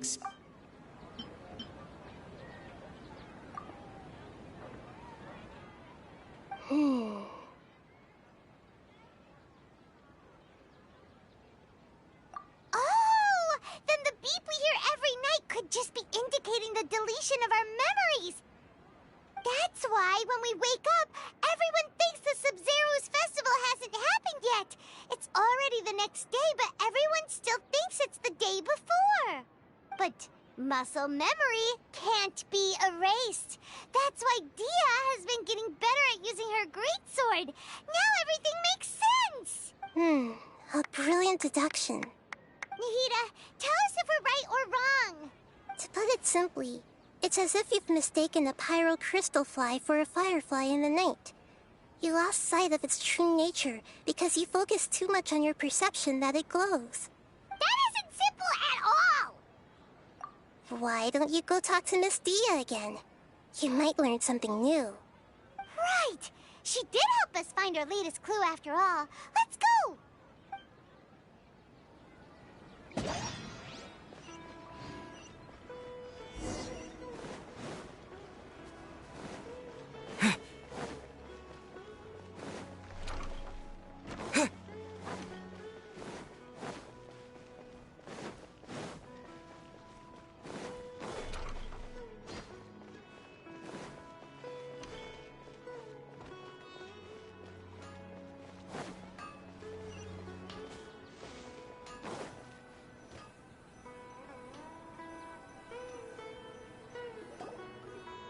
There you are. Really took me a while to find you. As expected, Dia also didn't get hurt today. Get hurt? Why would I? Don't underestimate me. Well, you're still getting used to your new greatsword. Huh. Truth be told, I also think it's pretty strange. It just suddenly felt so familiar in my hands and... wait a second! How did you know I got a new greatsword to begin with? I didn't tell anyone about it. Traveler, could you explain the situation to her today? Paimon's gotten a little sick of doing it. Oh, that works!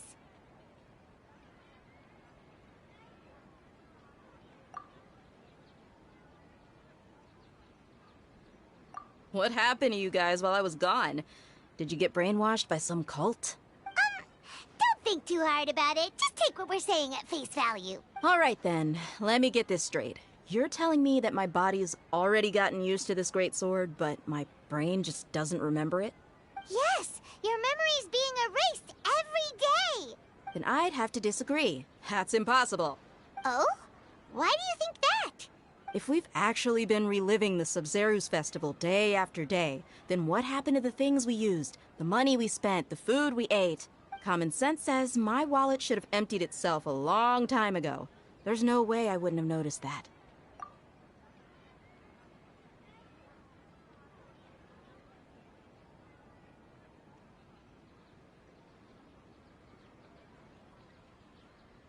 Right!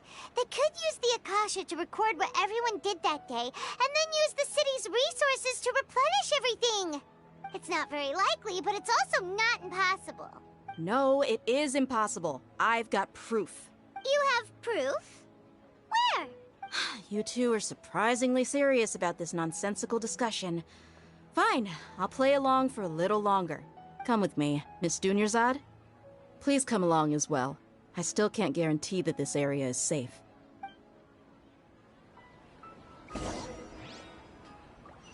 Paimon can't believe it's Dia who wants to show us something this time. 2 days ago, we were the ones taking her to see Dunyarzad.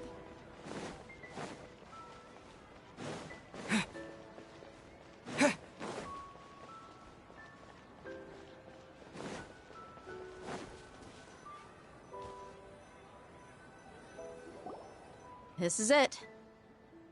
Huh? This is a wooden training dummy. What about it? See those marks on the dummy? Those are the result of several days' worth of practice. Let's say the sages didn't replace it every day. Shouldn't it be hacked to pieces by now? That's true, but what if they did? Then the sages would have had to reproduce every mark I left during previous training sessions. I'm a professional fighter. My martial school has always emphasized the importance of refined control. The force, angle, and entry point of each strike is calculated and deliberate. That's why I remember every mark on the dummy, as well as my state of mind as I made each strike. It's just as they say, each swordsman has their own unique style, and even the same swordsman can't make the same cut twice. It would be impossible to copy these marks. Is it really impossible? What if they used some fancy machine to carve every single mark?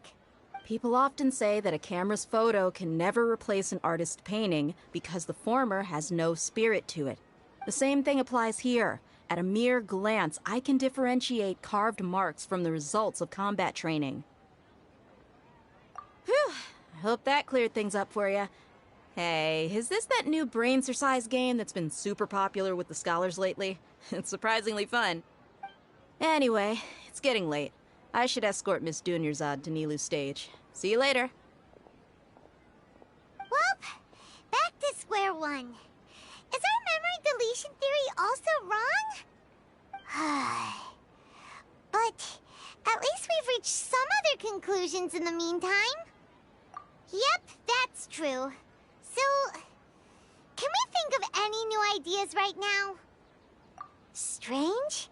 Paimon feels like everything's been strange lately. Huh? Leaving the city?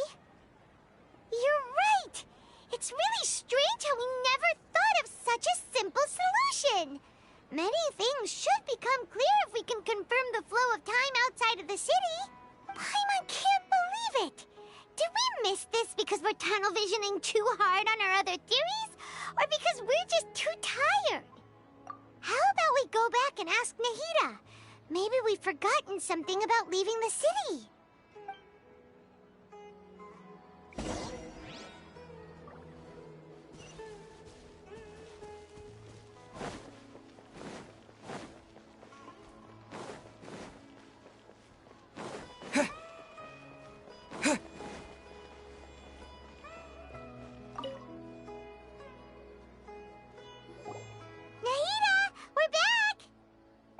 Early today.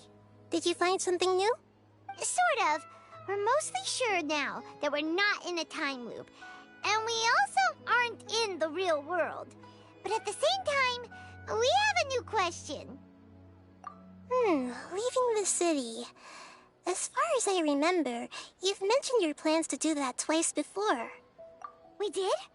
But we don't remember anything. What happened after we talked about those plans? What did we say when we got back? Let me think. I don't think you ever actually told me what the outcome was. Oh, it's probably more accurate to say that both times you never came back the whole night. But you two sometimes stay out the entire night anyway, so at the time, I didn't think too much about it.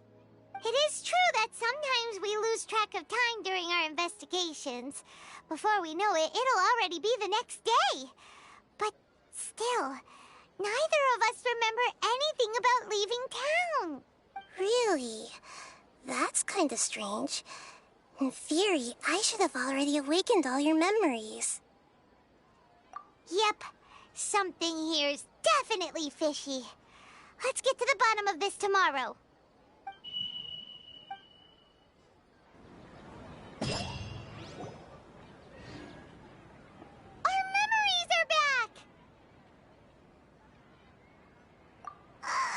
About that. Well, where should Paimon begin? Traveler, aside from your memories that were just restored, I have another message for you. Listen to it and you'll understand. Can't go back. There are countless spaces here. Our Sabzeruz festival in Sumeru City is just one of them. Traveler, you should be missing 2 days' worth of memories. Paimon will fill you in.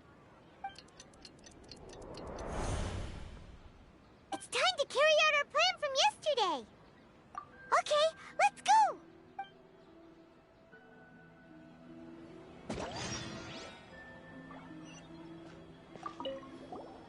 We don't have many more festivals to waste.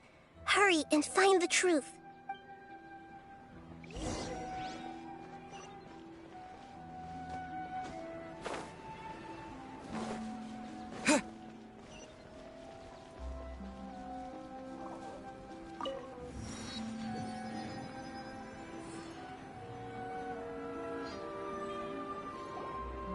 Why can't we leave the city?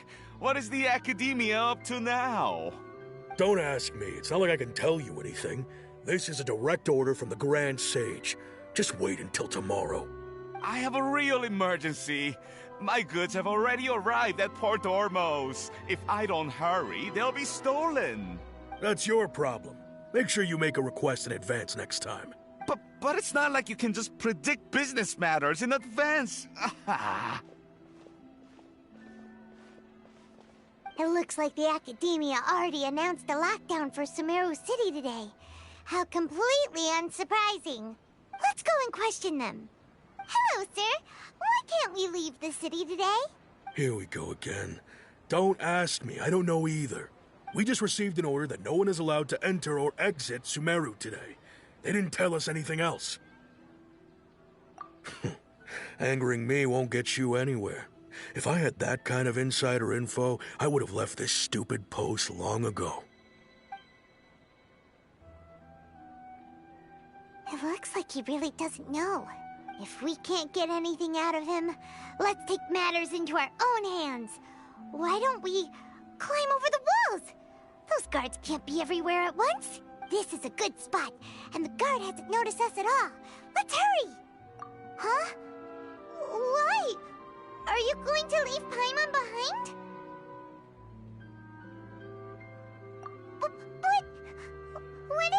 get really weird out there and you get into some trouble, then Paimon won't be able to help you. Oh, Paimon knows that Paimon can't do much, but we've always been together, haven't we? Okay. Paimon will wait for you. Promise Paimon that you'll come back as soon as possible. Just a quick look. And please, be careful.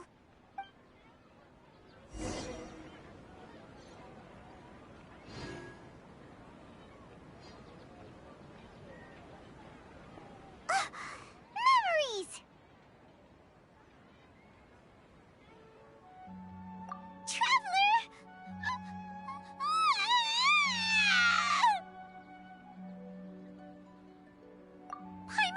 Paimon would never see you again! You just disappeared! Paimon waited for you for hours and hours at the city wall and you never came back! You promised Paimon that you were only taking a quick look! Paimon, calm down. He's here now. I don't think he understood what you were saying. Paimon doesn't care! Paimon wanted to go look for you, but you also said that Paimon should stay! Paimon was so worried and so scared the entire day!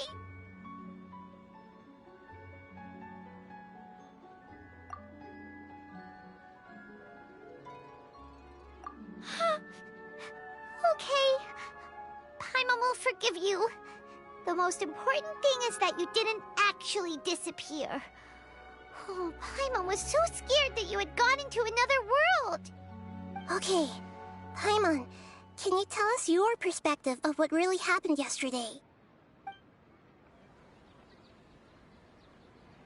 I see. Using two people's different perspectives. After that, you left the city. Paimon kept her eyes on you the whole time, but then you disappeared in an instant.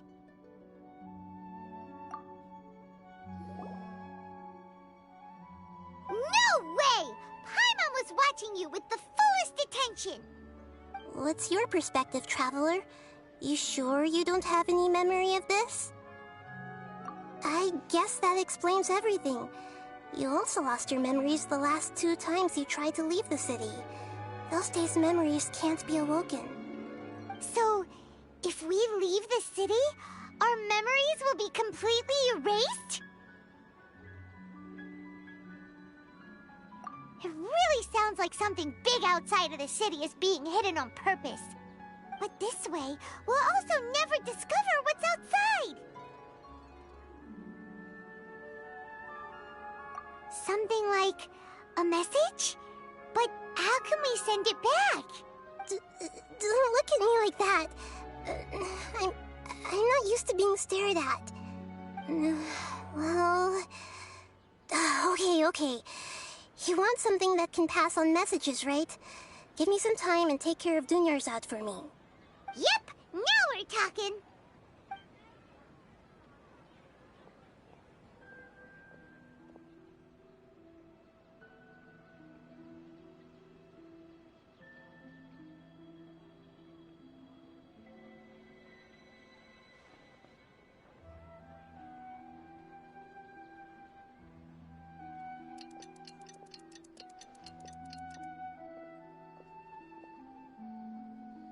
I'm done. Here you go. What? Isn't this just an Akasha terminal? I made some little changes. Akasha terminals are already capable of sending messages. I just tweaked it so that it could connect to any node. To make something like this? Nahida, you really know the Akasha like the back of your hand. Anyway, we can use this now to record a message, right? Yep. I'll help you save the messages. It should be pretty easy to use. I just can't guarantee the user's status and signal coverage when they're outside the city. We'll never know until we try. At least we're taking the initiative now.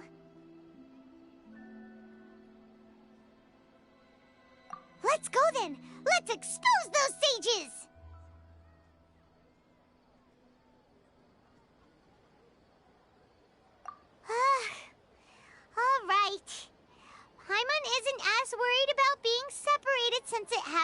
since yesterday, but Paimon still isn't happy about it. Okay, see you tomorrow, Traveler! That covers everything that's happened so far. Yes, although the signal was choppy and had some interference, we still managed to receive 2 messages from you when you were outside. Okay, now that you understand what's going on, let's hear the messages together.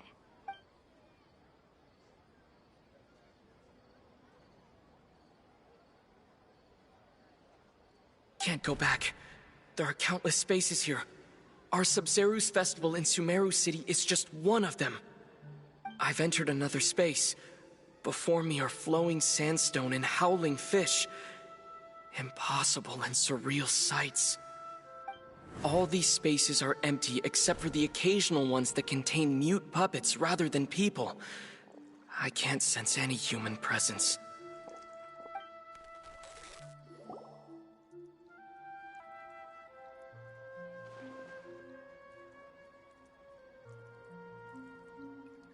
That's one heck of an info dump. It sounds like you left the Sumeru City space when you set foot outside of the walls. But everything looked completely normal when Paimon was looking out from the inside. That's unbelievable. And if we take your word for it, the other spaces all had very weird contents. There's another part here. I only received it last night. These spaces have been disappearing one after the other, absorbed by something like a sun in the sky.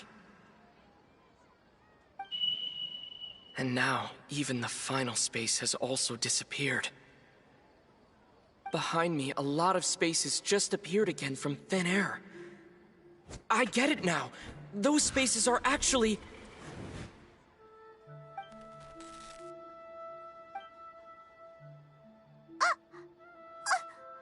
Why did the message end right there? What did the Traveler want to say? What are those spaces? Probably because yesterday just happened to end at that moment. Oh, right. Paimon did hear a beep from the Akasha. Did it come from here or from the message? The message. It should have come from the Traveler's Akasha terminal. After the beep, Traveler said even the final space has also disappeared. Traveler, what do you think that final space could have been?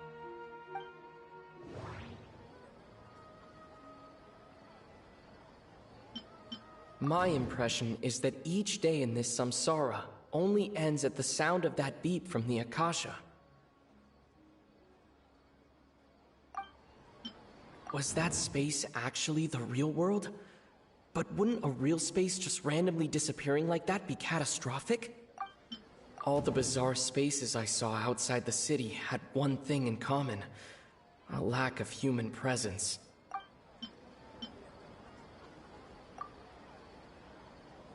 Oh, so that's what it is! After the sound of the beep, the final space, the Sabzeruz festival, also disappears, and we're taken to the next day. Later on, Traveler also mentioned a bunch of new spaces materializing behind them. Do lots of new spaces appear every day? Paimon's head is spinning. Just what are these spaces anyhow? Well, consider this. For all the horrors of the Archon War, at its heart, it was just a game where a bunch of gods fought over 7 seats. So no matter how strange or spooky things may look on the surface, maybe all they point to in the end is a small and simple secret. Wow, the Archon War, huh? That's an analogy and a half.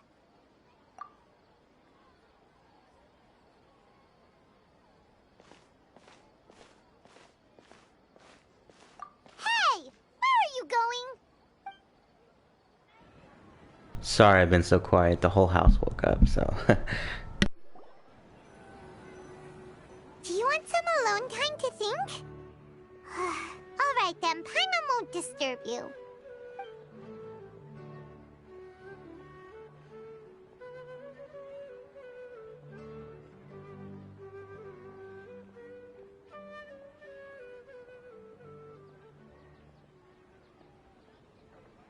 The dance of Sub-Zeros is about to begin. I'm going to go watch it. Okay. Why don't you go ahead, Dunyarzad? We still have some other stuff to do first. Okay then. See you later. Have you figured it out yet, Traveler? Time is ticking away. Awesome! What is it? Paimon wants to know. Oh, wait, no. Let's meet up with Nahida first. You can tell us both together. This time, we're gonna get to the truth. Yeah, honestly, I'm just loving that the Traveler's voice actor is getting more opportunities to voice act. Because I always liked it. I always liked his voice, and this actor, or his voice actor's work in this. I don't know if I've heard him anywhere else, but I was sad when they stopped having the Traveler talk.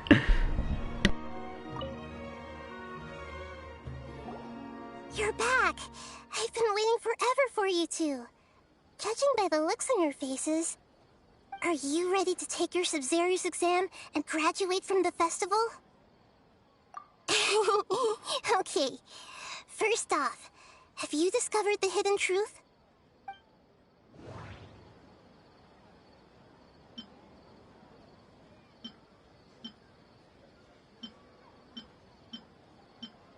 People in Sumeru don't dream.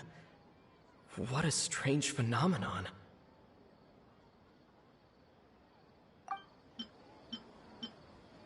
We've already experienced the Sub-Zeru's festival many times, and the day of the festival seems to be in a perpetual... Okay, Nahida said the Akasha relies on the power of a no... All the bizarre spaces I saw outside the city had one thing in common: a lack of human presence. Those spaces remind me of... dreams. Like the one I had in the Avidia Forest, except these have no sign of human presence. The moon, illusions, and lies.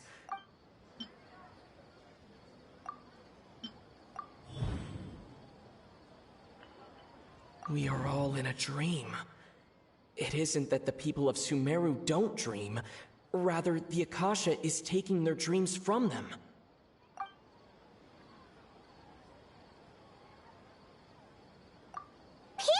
Sumeru think they don't dream, but the truth is the Akasha steals their dreams without them knowing it. And those spaces with no human presence are stolen dreams without their host. That would explain why they sounded so weird when he was trying to describe them. Huh. So people in Sumeru do dream after all. In fact, we're all in one big dream together right now. Correct answer. Now, how did you conclude that the Akasha is capable of this?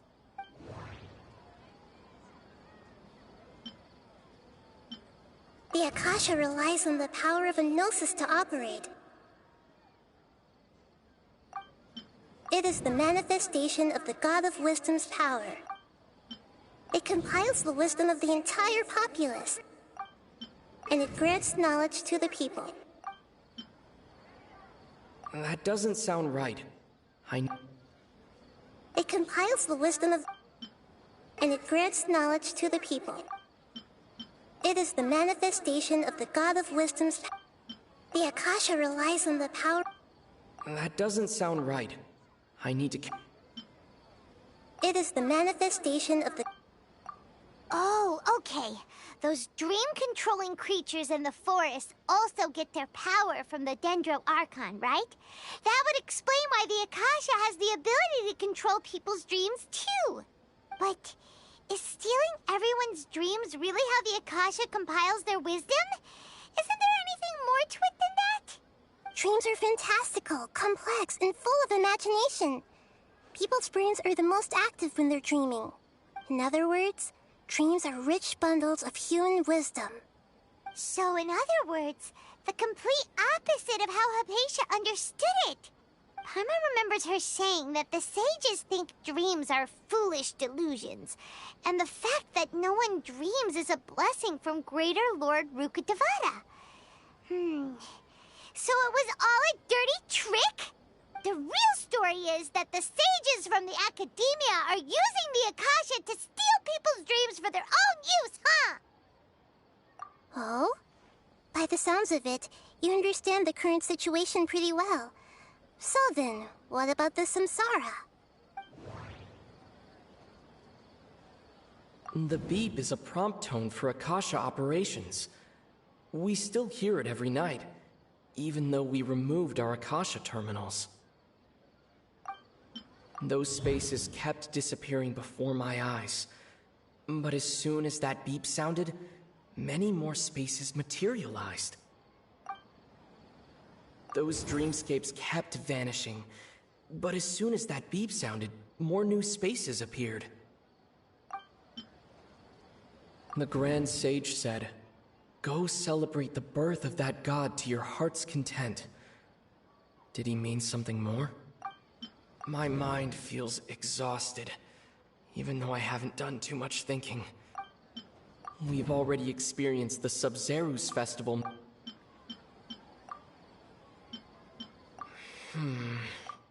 I can't seem to...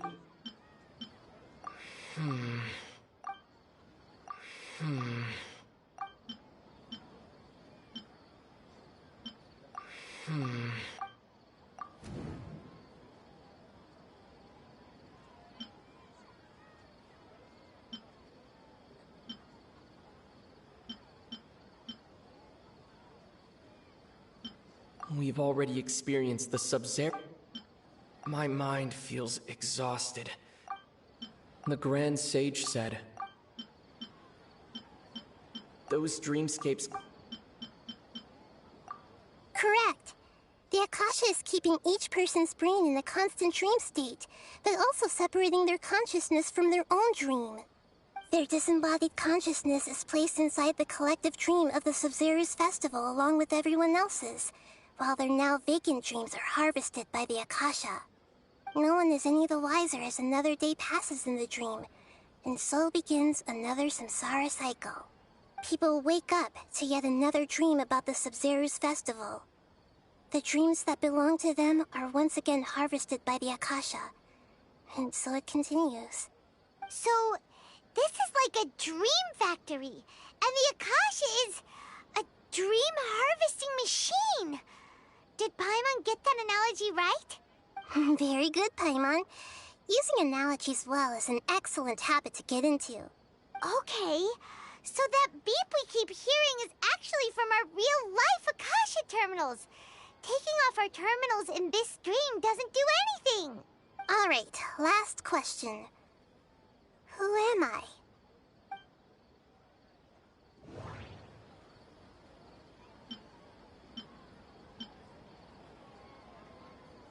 Now that I think about it, wasn't illusions a hint that we're all dreaming? Now that I think about it, wasn't illusions hinting at the sage's deception of Sumeru's people? They say that alchemical divination is the Dendro Archon's divine revelation. So then, if Nahida has referred to herself as the moon... So you noticed. I thought that one would be the hardest question. That's why I put it last. That wasn't hard at all. Even Paimon guessed that. Everything about you is different. We just didn't want to expose you is all. Now that you mention it, Nahida, you've been hinting to us since the very beginning. It's funny. Thinking back to when we were asking all over the place for info about Lesser Lord Kusanali. Paimon didn't expect to meet you like this. Yes, those can wait until we're back in real life. On the other hand, I'd be happy to answer any more questions you have about here and now. You asked me this question before. My answer was, now that you know this is all a dream, this answer should hopefully make more sense. Have you heard the saying, "Don't wake a sleepwalker"? Likewise, if someone suddenly had told you all this instead of you learning it on your own, your notion of reality and dream would be thrown into irreversible confusion. I couldn't expose you to that kind of risk. That's why I could only give you very subtle hints and some suggestions. Long story short, I'm really sorry I had to keep you guessing.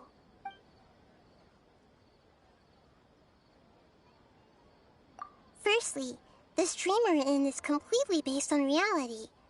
People have already experienced this Sub-Zero's festival, so it would be very difficult for them to find anything that strikes them as surreal. Secondly, you're probably wondering why people don't have any memories from earlier samsara, right? That's because people don't remember their dreams most of the time anyway. And in any case, their actual dreams are being taken away from them by the Akasha. So whenever they wake up in this dream of the Sub-Zero's festival, they don't remember anything from their previous identical dream. That reminds Paimon.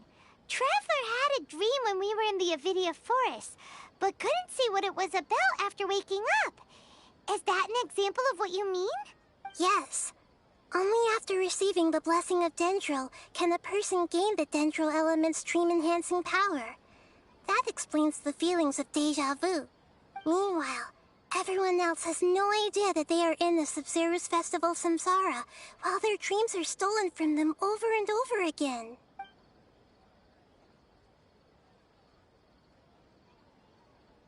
Can humans really keep dreaming forever like this? Will it ever end? And if so, when? You might say your mental fatigue has already answered this question. Eventually, there's only so much that people can tolerate. Especially those whose health is compromised to begin with, like Dunyarzad. This relentless exploitation takes an even harder toll on them. People's lives are at stake here, and nobody knows a thing! We've got to put a stop to this!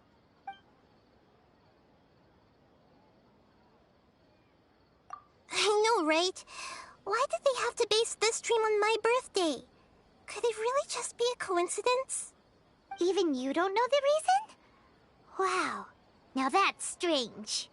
The Academia sages are determined to harvest lots of dreams in a short time, no matter the cost.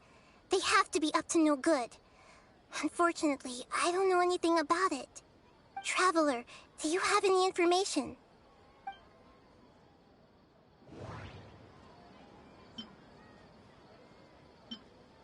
The Grand Sage said, "Go celebrate the birth of that god to your heart's content." Did he mean something more? Okay, Nahida said the Akasha relies on the power of a gnosis to operate, as it is the manifestation.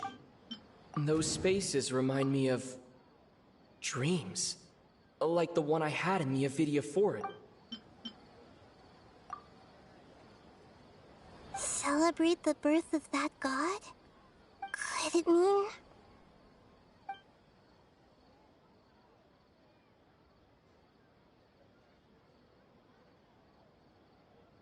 deceiving the people of Sumeru with no regard for their safety. No matter what they're trying to do, this is unforgivable. After we end the Sub-Zero's festival samsara, we have to look into them. How can the sages of the Academia do this behind their Archon's back? This is ridiculous! In the end, I'm just the moon. The real sun is long gone. A sun and a moon? Nahida's talking in riddles again. Oh, we're out of time today. I'll tell you how to break free of the samsara tomorrow. See you then.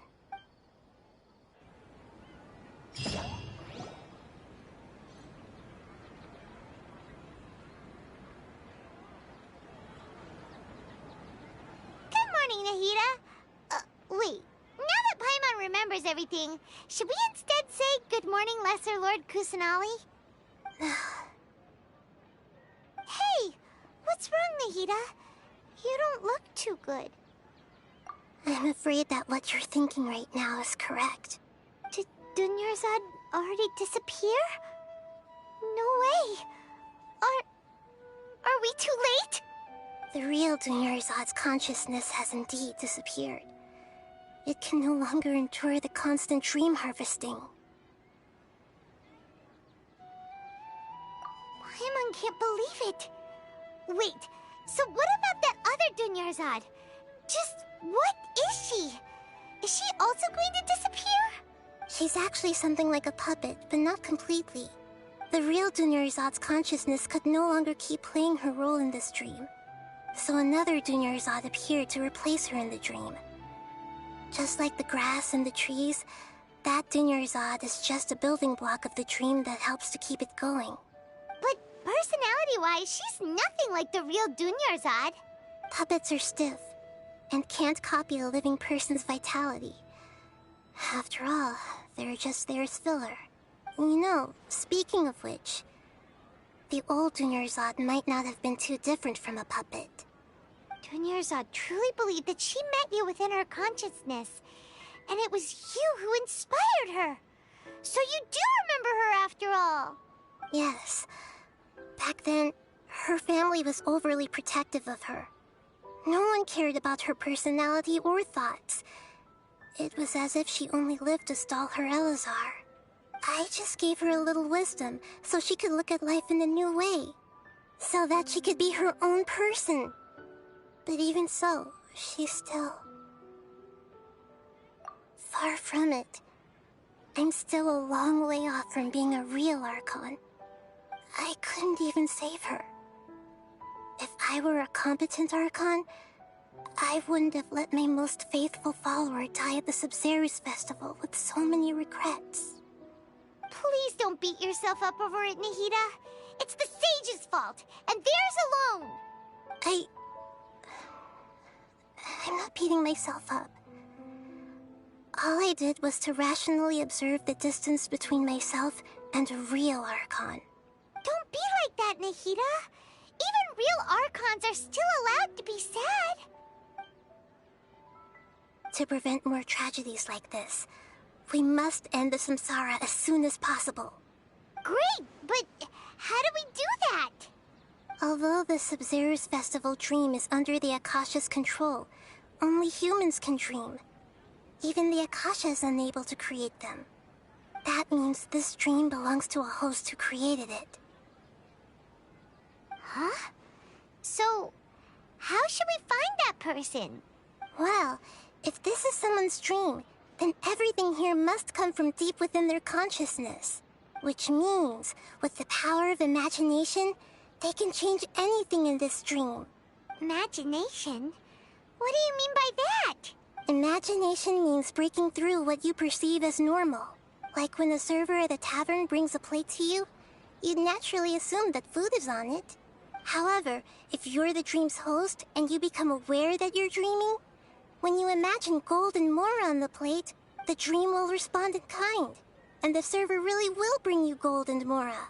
But right now, our host is unaware that this is a dream.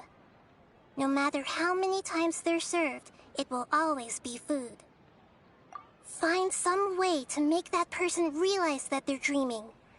Usually, once that happens, the person will wake up and the dream samsara will be broken. How are we going to find them, though? If it could be anyone, it'd be like looking for a needle in a haystack. And even if we did find them, how are we supposed to make them realize they're dreaming? After all, like you said, don't wake a sleepwalker. It's extremely difficult, yes. But the only ones who can do it are you two. Remember, everything you've achieved up to this point has all been for the sake of finding the host and ending the samsara. As for me, during this time, I'll be out of town. Out of town? Are you going to that place full of dreams where the Traveler went? Yes. I want to try something.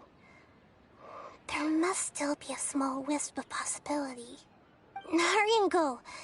Dreams are supposed to be fantastical, romantic, and full of pleasant surprises. Unnecessary things like this samsara need to end. Paimon's still a little upset that we've come this far only for Dunyarzad to... She was such a good person, with such a simple wish. But fate was against her. Yeah, saving Dunyarzad is what kept us going this whole time. But we mustn't lose hope, Traveler. Dunyarzad would definitely want to see us save everyone else. So let's break the samsara for her sake. Paimon's wondering, do you think the sages would get one of their own to be the host of this stream? Feels like it would be easier to control it that way, no?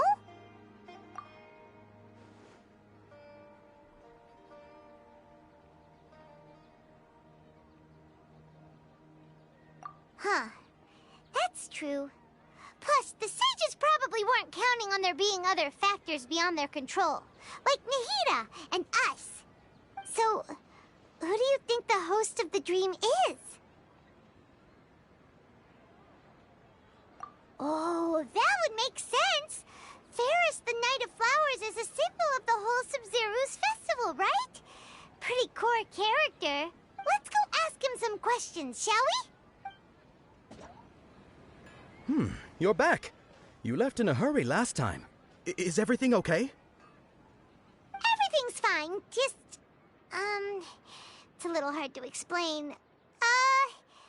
Would you mind taking part in a little experiment with us? An experiment? That came out of nowhere. I'm listening, though. What do you need me to do?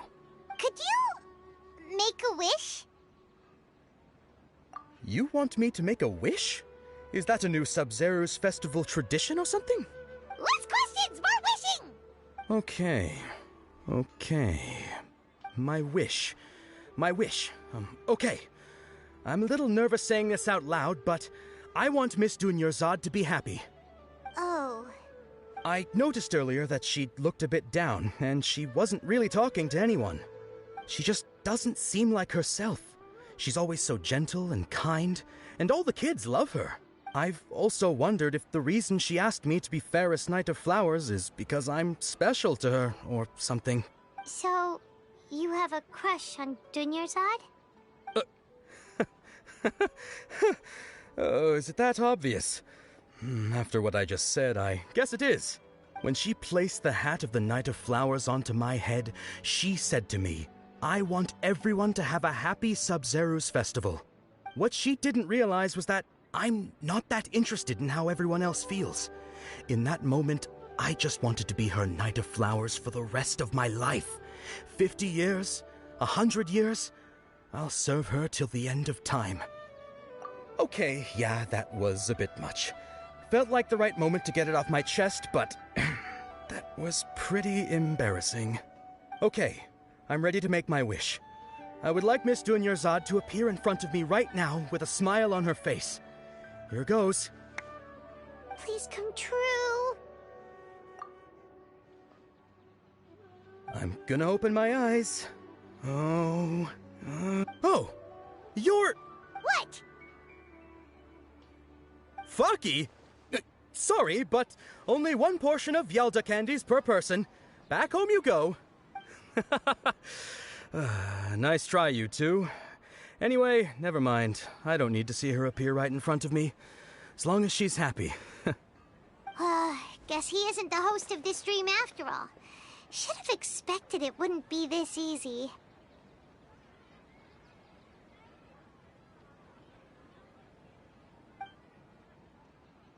It seems like everyone who knows Dunyarzad loves her.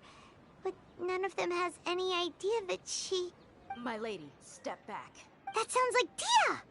Oh, right. This is when Dunyarzad bumps into the kidnappers. Huh? But Dia can handle them. Hey, Traveler!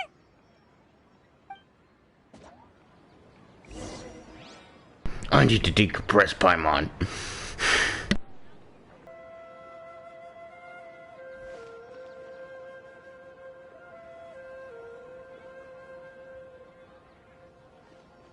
Oh, it's you. Great timing. Please take... Hey, this is my job. The homie Yannis pay me, not you. You... fine, alright. Knock yourself out. Why are you so worked up anyway? It's not like I don't trust your fighting skills. Anyway, watch yourself.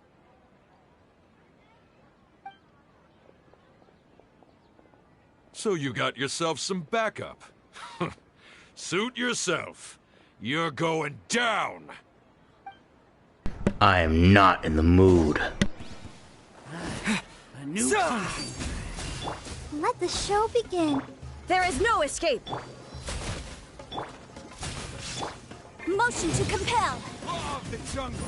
Ja, ja, ha. Ta, ta.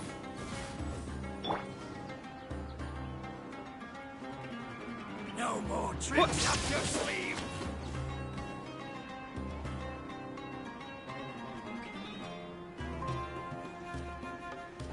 Propagate! Following orders. Illusion shattered. Scatter! I'll protect us. Huh, huh, huh. Ha, ta. Oof.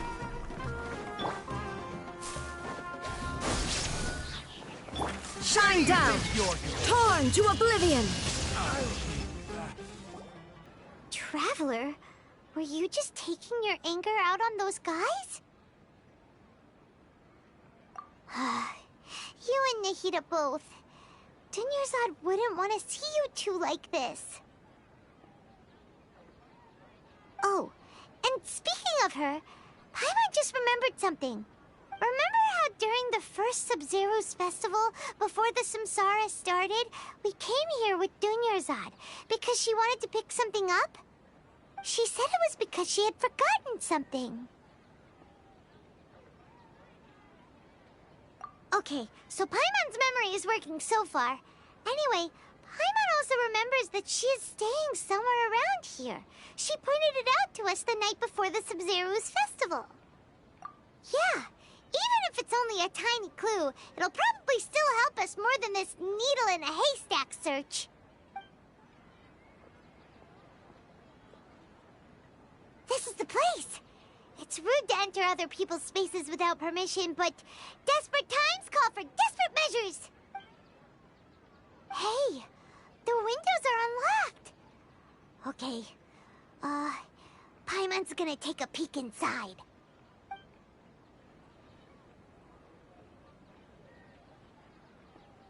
This was only a temporary residence, so there was pretty much nothing inside except this book on the table. Should we open it?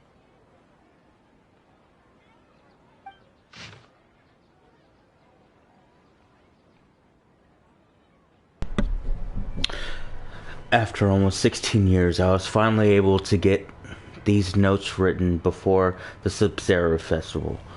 Once the festival ends, you and Paimon will probably continue your journey immediately. So I was hoping that I'd be able to give this to you before that. And this is a compilation of folk legends concerning Lesser Lord Kusanale, created from a series of interviews. Dude, I'm so emotional over not real people, it's ridiculous. That I conducted in the succession and created from the series of interviews that I conducted in succession and wrote down. I interviewed so many people, but I'm afraid that there are very few who know much about her. Still, I hope that this will be of use to you in your search for her. Water supplies, contaminated, force...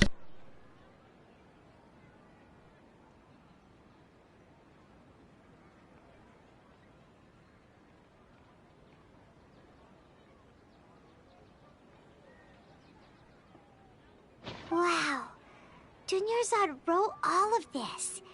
Sounds like she was always thinking of us even while we were away. Even though she was also busy preparing for the Sub-Zero's festival and had all her health problems to worry about. She must have wanted to give this to us as a gift on the day of the Sub-Zero's festival, right? If we hadn't found this book, we never would have known. But now that we know, we can't even thank her. Hey! Where are you off to now?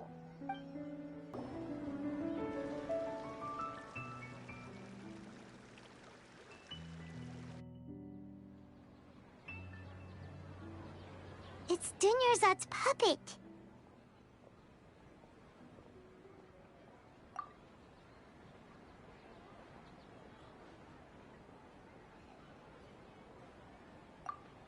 Traveler?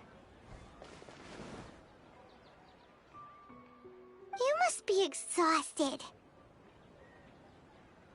Come to think of it, we've been stuck in this place for a really, really long time.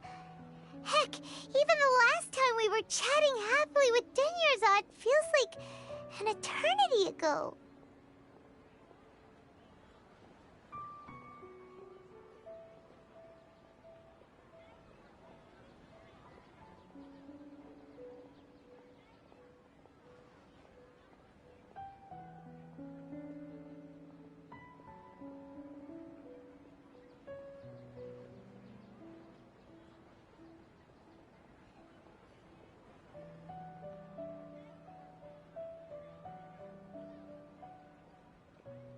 Paimon still remembers when we were sitting here, and the way her eyes sparkled when she talked about Nilu's Dance of Sub-Zerus.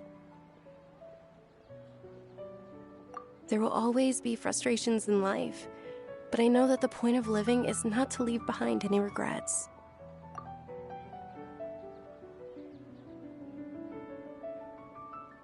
That was what the real Dunyarzad said, wasn't it? Does that mean... Yes, Traveler. What is it? Oh, so she's still just a puppet.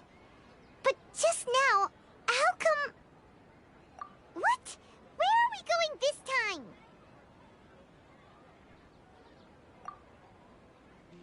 If you continue to resist, we will have to order an investigation into every single event organizer. The Grand Sage has already granted you much leniency. I advise that you exercise tact. How did things turn out like this?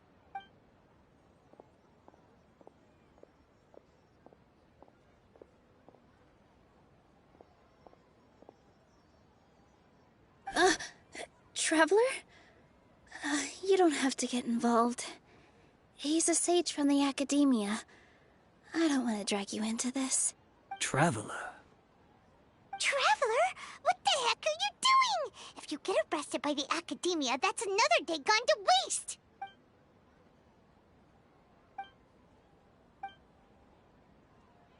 Wait, they're not reacting. Have they been scared stiff? Oh, of course! If this is the Sage's plan, they wouldn't put themselves through this. So they're just substitutes. What is this? What happened to the Grand Sage and his entourage?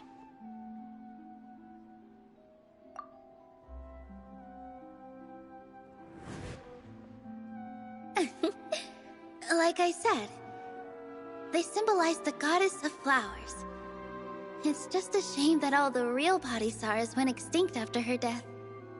Yes. The Greater Lord brought forth new Padisarahs in memory of the goddess of flowers. But she ultimately could never truly replicate that beautiful shade of purple.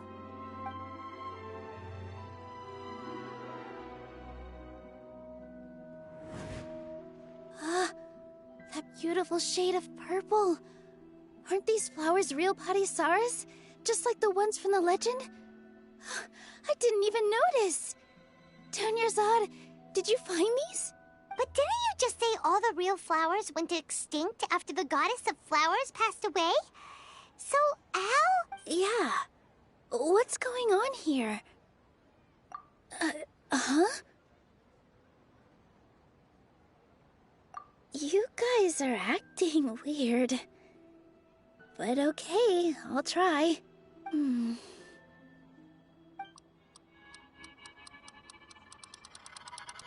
Hey! They disappeared!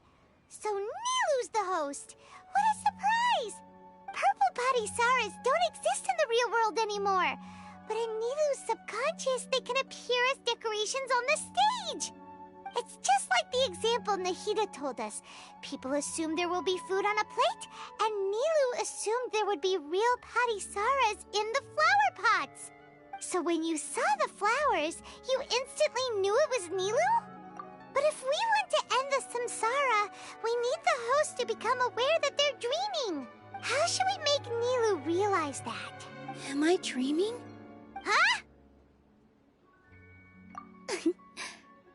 So I'm right. Is this Lesser Lord Kusanali responding to our celebration of the Sabzeruz festival? Wrong guess, but you aren't completely wrong either. The point is, what made you think this is a dream? As far as you know, people in Sumeru don't dream, right? Yeah, but have you heard the tale of the first sage? To prevent a calamity, he went on a journey to find the Dendro Archon. Ooh, sounds familiar. Dunyarzad told us a story like that when we first arrived in Sumeru City. So it was about the first sage, huh? Yep, but in the part you heard, he hadn't become the first sage yet. There's more to the story. His piety and wisdom were acknowledged by the Dendro Archon, and she finally gave her blessing to him. All kinds of spectacular scenes appeared in front of the first sage, as if all the knowledge in the world was being painted onto a canvas right before him. He was captivated. After who knows how long, he mastered all the knowledge he could comprehend.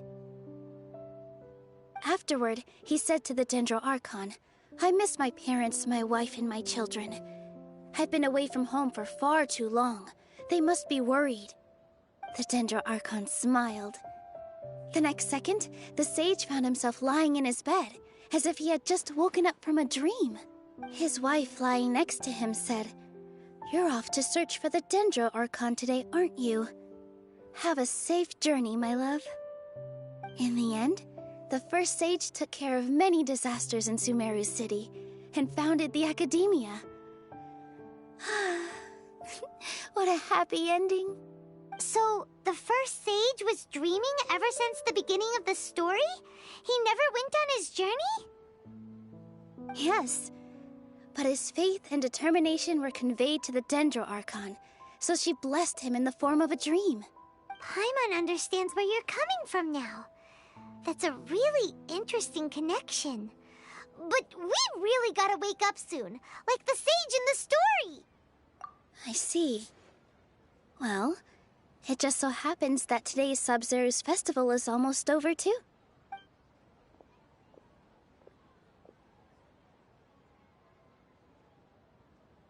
Since we're in a dream, let's make this final dance of Sabzeruz as beautiful as we can.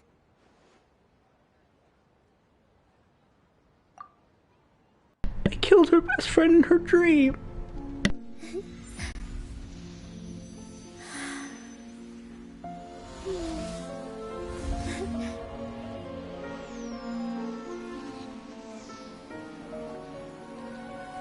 The wait is over, everyone.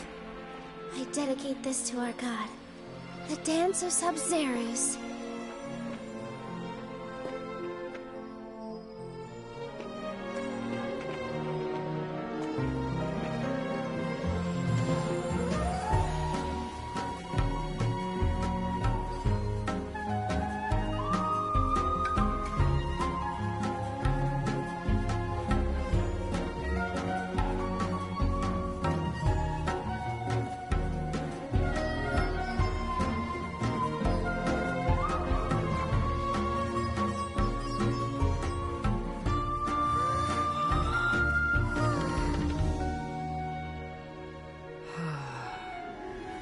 I'd be lying if I said I had no regrets. I would have loved to see Nilou's dance.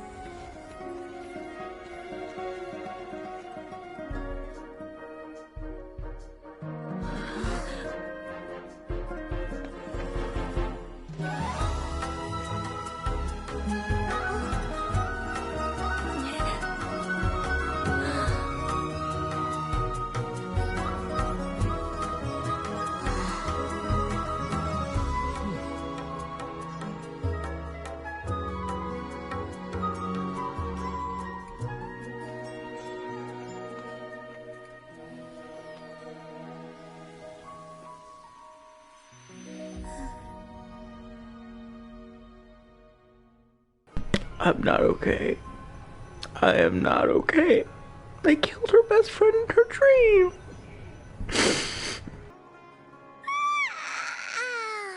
Oh, good morning, traveler. Oh, Paimon feels like she's been asleep for the longest time. Paimon's head feels super heavy. Did we oversleep? Do you even remember going to sleep last night? Paimon thinks it was after the Sub-Zero's festival. The Sub-Zero's festival! Have we finally escaped from the Sub-Zero Samsara? Quick! Take off your Akasha terminal!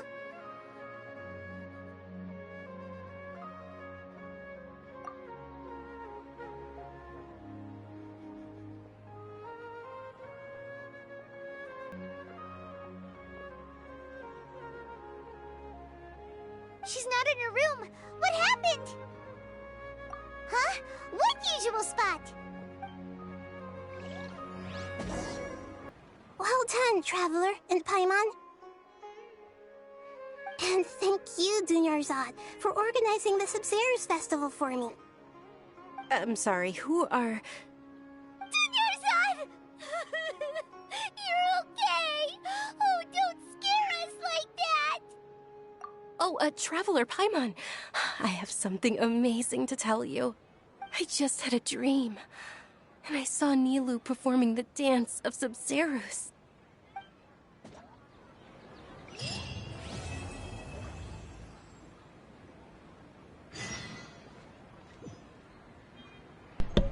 Wait, I'm so confused. Wait, so Catherine is the Dendra Archon? Wait, I'm so confused.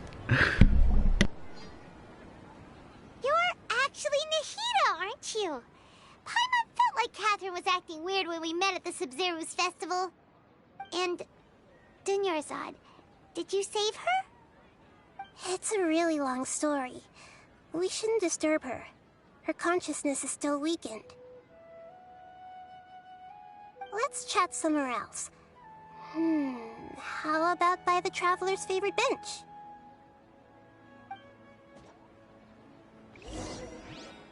You're darn right we're going to my favorite bench. You're darn right!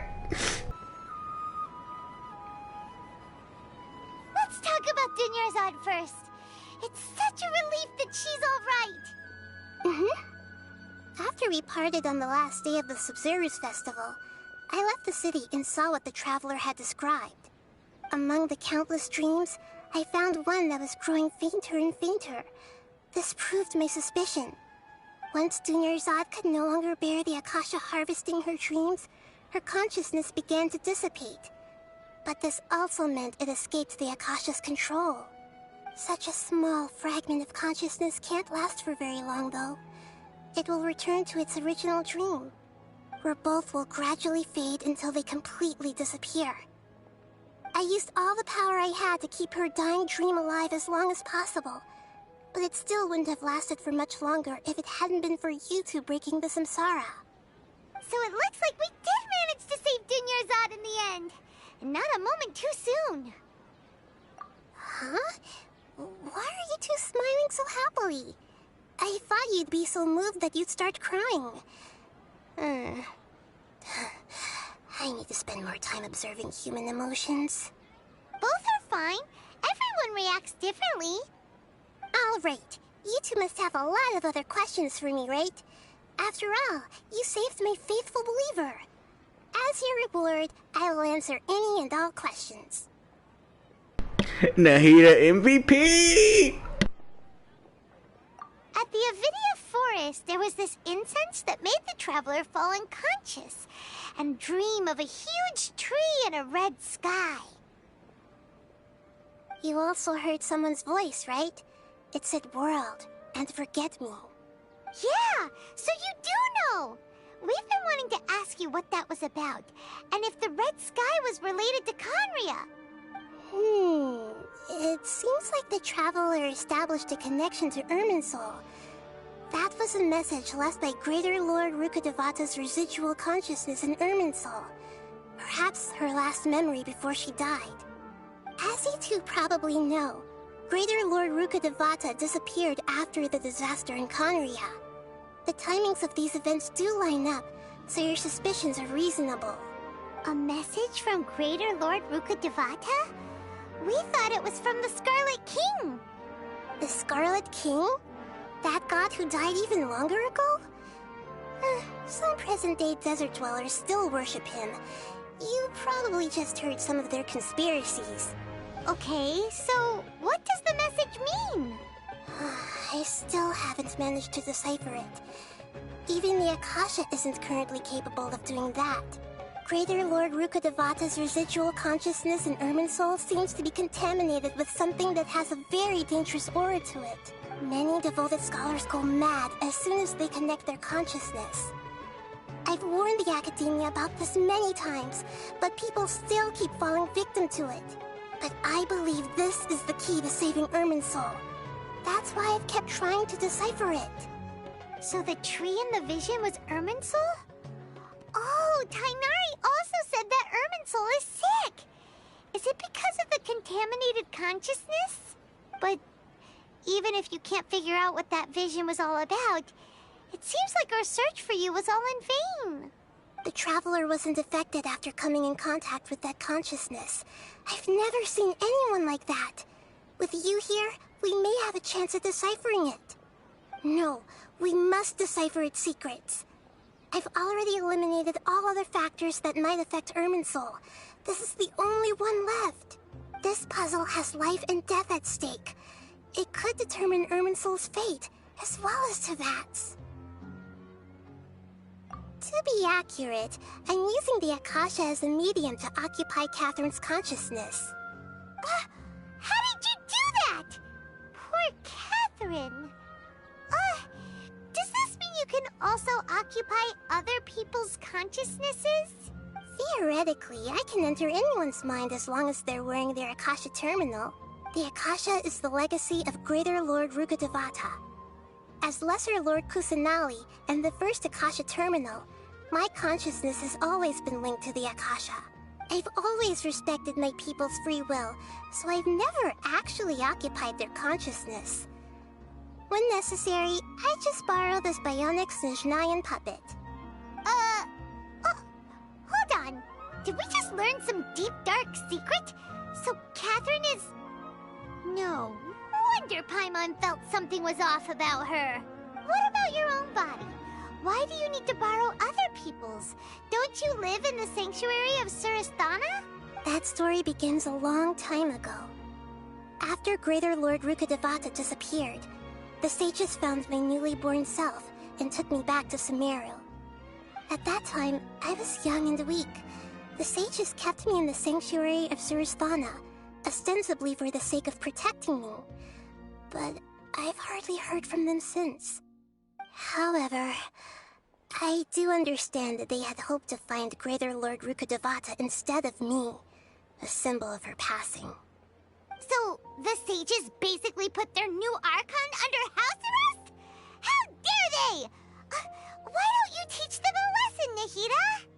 In some ways, they aren't wrong. Greater Lord Rukkhadevata was omniscient and omnipotent. Even after her death, the Akasha is still empowering this nation. And I'm still really far away from being able to call myself the God of Wisdom.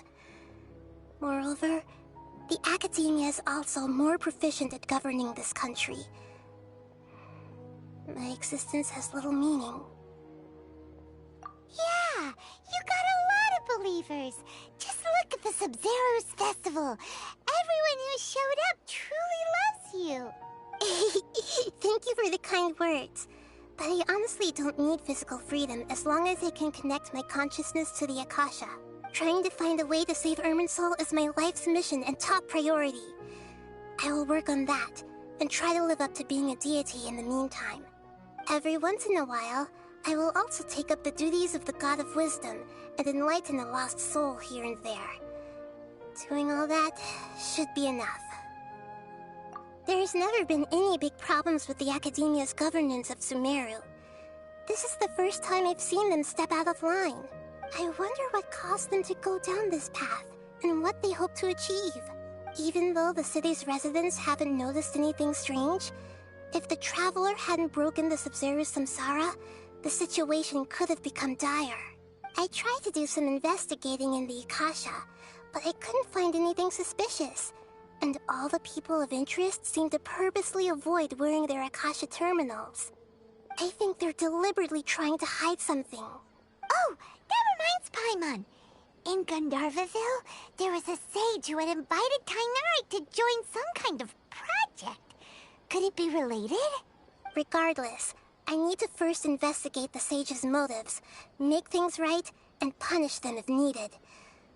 But I'll have to be discreet, or they'll see me coming. You mean how the Akasha stops you from having dreams? Yeah, it's been such a long time. No one's noticed something's up? It's not that no one noticed. It's more like no one cared. Ultimately, it's all rooted in the sage's misdirection. Misdirection? The sage has convinced everyone to believe that being unable to dream is a sign of rationality and wisdom. Not dreaming is a badge of honor in Sumeru, even if the truth is that their dreams are being reaped by the Akasha. With their propaganda in place, the sages can maximize their use of the Akasha to facilitate their research. Besides, Greater Lord Rukkhadevata must have created the Akasha in the hopes that it could be used to its full potential. That's why I've never come out strongly against this. Anyway, the perspective advocated by the sages drowned out any voices of doubt. By now, even those who never use Akasha terminals find it too shameful and embarrassing to talk about their dreams. Got it! I hope my answers were satisfactory, seekers of knowledge. To be honest, maintaining Dunyarzad's fading dream took a lot of mental energy. I think I may need to rest for a while. Oh, and you don't need to worry too much about the sage's activities for now. The Akasha won't be able to conduct another project on the scale of the Sumeru Samsara in the immediate future. Go and get some sleep. Leave everything to us. What a relief.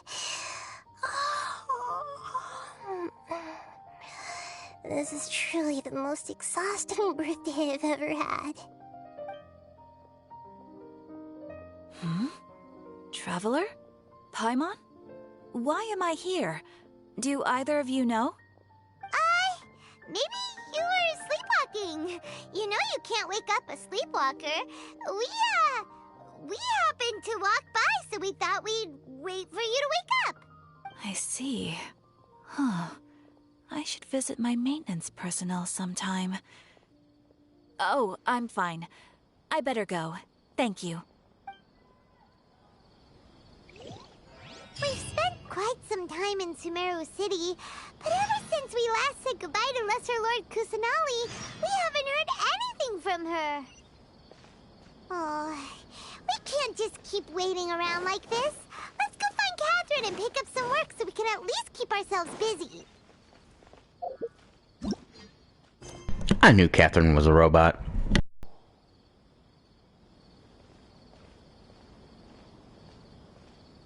Ad Astra Avisask. We meet again, you two. Hi, Catherine. Do you have any commissions for us today? Commissions, huh? Let me think. Oh, how about this? Please attend the Academia's Academic Symposium this afternoon and recite a love poem on stage. Wait, say what now? And if possible, please also use your camera to capture the reaction of the audience upon finishing the poem. Huh? What kind of commission is that? I see. It appears that you're not interested in this commission. In that case, please go to Port Ormos and convince the Eremites there to spend some time volunteering at the local orphanage. Hey, that's not any better.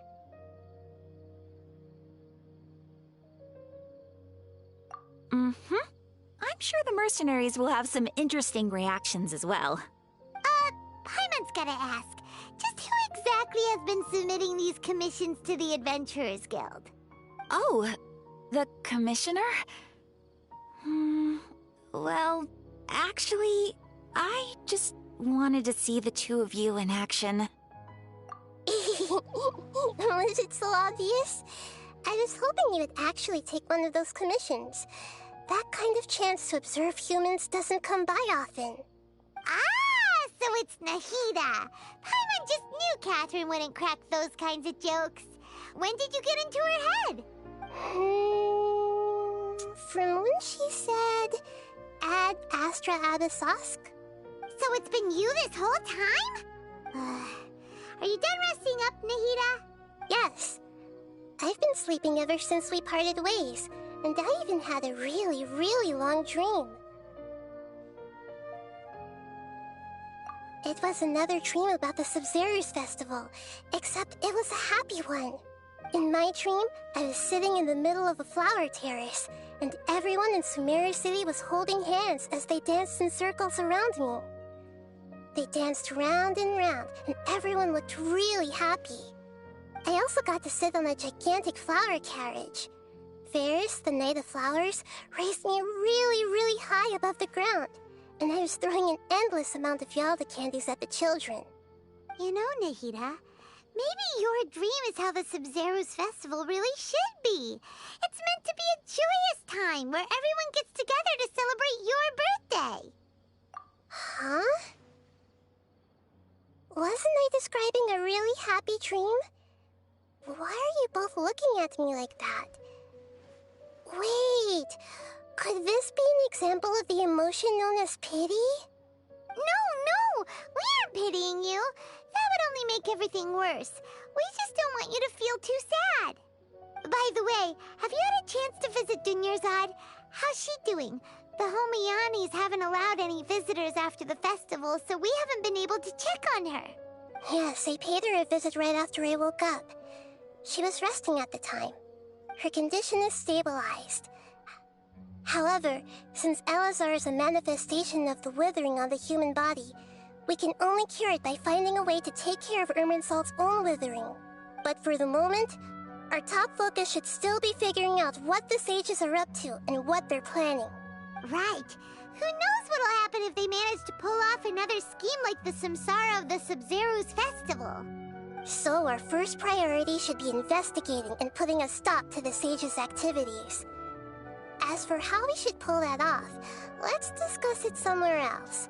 There are too many adventurers around here. Oh, good point. Sorry, adventurers. We're gonna be borrowing Catherine for a little while.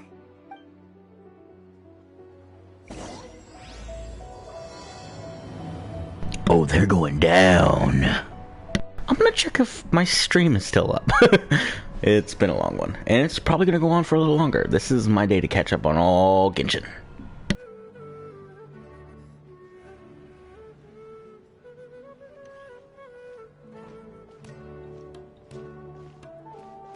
Milu! It's nice to see you again! Oh, hey there, Traveler in Paimon. Are you here for some shopping too? That's right. Although there were a few hiccups here and there, the Sabzeruz festival turned out to be a grand success. And so, the theater wants to host a celebration event. Do you two want to come? It'll be a really fun time. It's something like a tradition of ours. Whenever we wrap an important performance, we'll get together and unwind. Rehearsals are exhausting. If you keep your nose to the grindstone, you're going to wipe yourself out sooner or later. Mr. Zubair, our manager, always says that celebrations aren't just for fun, but that they should also be occasions for reflection and review.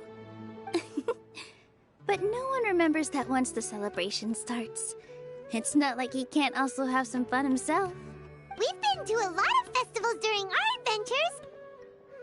Will your celebration also have lots of yummy food and drinks? Of course. We always do lots of eating, toasting, and gift exchanging. We try really hard to show our appreciation for everyone. Ah, so we'll need to bring a present. No way! Treat others how you want to be treated, right? Paimon already has a great gift in mind. But maybe you could lend Paimon some Mora first? It's fine. No need to stress, Paimon. You can come, present or not. The gift exchange is just to make the celebration more entertaining. You two being there would be the best gift of all. It'll also be a good time to introduce you to the rest of the theater. Is something up?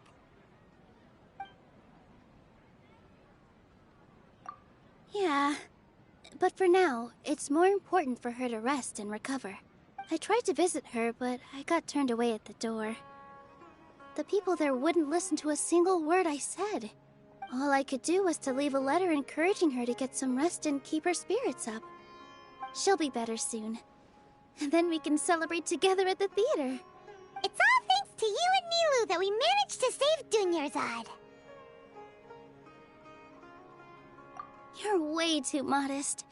Just now, I actually felt really self-conscious when Paimon talked about us in the same breath. Compared to you, I really didn't do much at all. Anyway, all that aside, are you thinking about coming to our event? Paimon thinks it'll be a great time! What do you think, Traveler? Alright, then let's head to the theater. Wait, I completely forgot about this pile of stuff! Whoa! Did you buy all of this, Nilu? Just one box. The rest were given to me. I really don't know how it came to this much. That's way too many freebies! Many vendors give out samples for free, but Paimon's never seen this much! All I know is that whenever I start chatting with people, my hands would get more and more full until I can't hold everything anymore. This seems to happen every time. I was planning on making a few trips to bring everything back before continuing on with my shopping, but I don't think I'll have the time. So this isn't even all of it?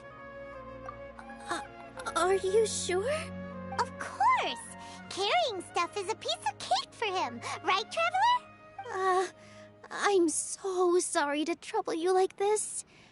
I meant to invite you to our celebration, but now you're helping me instead. Well, let's hurry up and grab the last few things, so we can get back to the theater.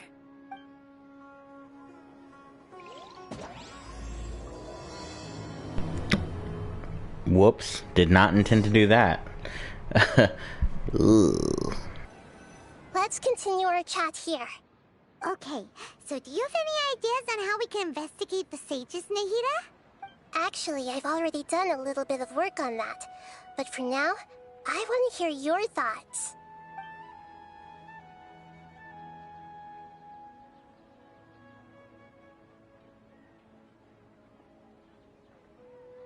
We're in the dark as of now. Since we still don't know anything about their goals, any rash move could tip them off and lead to terrible consequences. After all, every person in Sumeru City is one of their hostages. No way, that's too risky. You mean it'd be too easy to get caught? No, it's not that. We shouldn't involve innocent students in this. A single mistake could completely ruin their lives. Doing that would be ignoring the safety of my people for my own selfish goals. How is that any different from what the sages are doing? That's a good point. Spoken like the god of Sumeru. I've already tried that, but all the key members of the Academia, even the core 30 guards, intentionally avoid wearing their Akasha terminals. It seems that from the very beginning, they've been guarding against info leaks from the Akasha. Of course, it could also be because they're wary of me. Have you already caught the sage's attention? I'm guessing not yet, but distrusting me would make perfect sense if they've ever paid attention to the urban legends about me.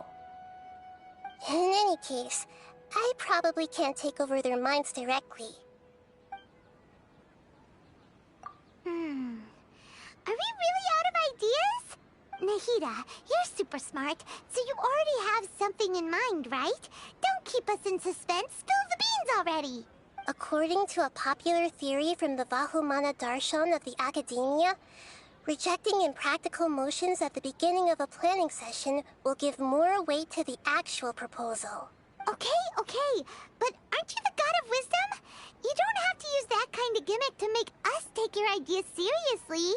Well, I've been thinking that if I can't directly possess the leaders, and if I can't get ordinary people involved, then I should find someone who's already involved, but hasn't decided to side with the sages. You're saying we should recruit a spy?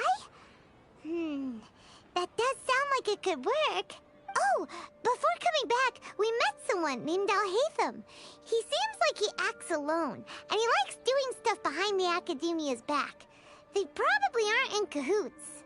Actually, I already have someone in mind. Do you still remember that female scholar named Setaria? Setaria. Paimon remembers now. Isn't she the one who's always trailing behind the Grand Sage of the Academia? We ran into her basically every time the Sub-Zero's festival repeated itself. You could even say we're old enemies by now. Paimon still remembers the smug and mean way she always spoke to Nilou. Mm-hmm. I've always liked observing all kinds of people, and Setaria has always stood out from the crowd. She was born in the desert and was hailed as their greatest genius. Her academic gifts allowed her special admission into the Academia, and also gave her the opportunity to serve as the sage's assistant. Oh, Paimon didn't know she was from the desert. She must be pretty special then. Paimon feels like most of the desert dwellers around the city are working as mercenaries. The name Setaria means star. When she lived in the desert, she shone like the brightest star in the night sky. Later on, she was chosen by the sun. The star was given a place in the daytime sky to complement the sun's dazzling light. Soon after, the star witnessed the sun scorching the earth, which brought forth many disasters. The star began to waver. Instead of staying beside such a sun, wouldn't it be better to return and light up part of the night sky? But in the end, she couldn't give up the radiance of daytime. To cope with her shame, the star buried her guilt and closed her eyes. From the sound of it, Setaria's just hung up on the research opportunities here. But she doesn't really support the Academia. She still feels guilty about not doing more for the desert, right? She's just running away from her problems. Indeed. When they are presented with complex moral issues, many people will simply plug their ears and go with the flow until the problem can't be fixed anymore. She's suppressing a lot of guilt, but before she realized it, she had already become the sage's accomplice. She can't deny her part in their schemes anymore. Right. We must somehow make her face her problems again. That way, not only can we get useful intel from her, but she can also use it as an opportunity to redeem herself. From my past observations, Setaria will take a day off from the Academia every 10 days to do some shopping in the city. Tomorrow afternoon just happens to be a shopping day for her. That'll be our chance. To prepare, let's go check out some of her favorite spots, and have a quick chat with a few of the vendors there. And that's why Nahida is the Archon I pray to. Yes, yes it is. That and the awesome Traveler build. This should be Setaria's favorite fortune-telling spot. So should we ask the fortune teller about Setaria? No, I already have enough information on Setaria. The most important thing now is for you to pay attention to the vendor's talking style and key characteristics. Talking style and key characteristics? My poor lost lambs. Have you become troubled over your fates? The divine voice of wisdom often echoes between mine ears. If thou be blessed today by the gods, I may be able to show you the way. Huh? Really? Nahida, you've been whispering things to her? Shh. My friend here has some doubts regarding his future. Can we get a fortune reading for him? Of course, of course. In that case...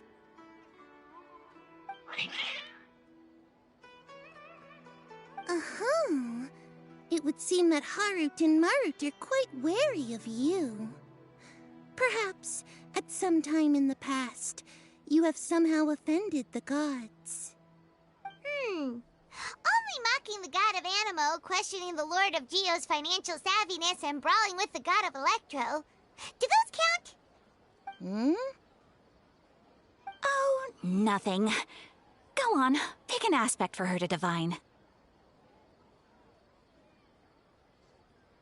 Love prospects? No problem at all.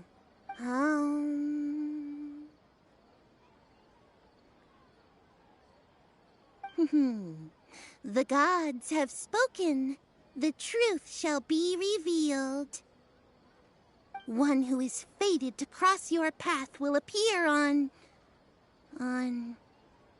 Huh? So many people will fall for you. How could that be? Harut, Marut, did you two spoil my divination? I've never read a fortune so absurd. Actually, Paimon thinks this is probably the most accurate fortune-telling you've ever done. I admit that the orientation of today's celestial matrix is, suboptimal. As such, there will be no charge. Is that so? Well, that can't be helped. If you were to bring some food offerings for Harut and Marut on your next visit, perhaps they could help you reverse the wheels of fate. Why would I want to reverse that? That sounds like the RPG I'm playing. Is this another one of Sataria's favorite stalls? Yep. It belongs to a king. His father helped Sataria a lot when she first moved to Sumeru City, so she still comes by whenever she has time. When they start talking with him, listen carefully to the details of her conversation. Ah, dear customers. Would you like to look at some pottery? We caught wind of your great craftsmanship, so we specifically came to take a look. Oh, I recognize you. Aren't you Miss Catherine from the Adventurers Guild? Sounds like I'm in for some big business.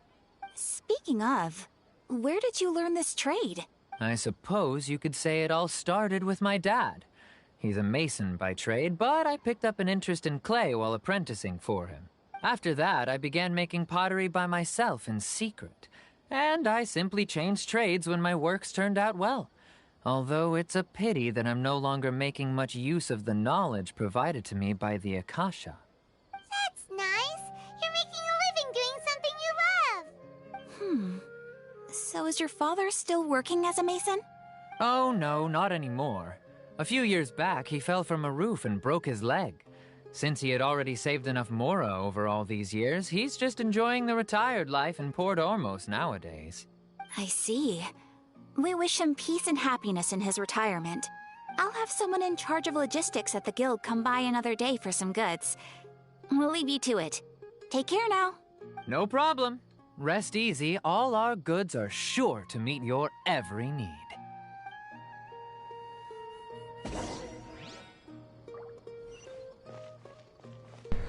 This episode is gonna have so many edits.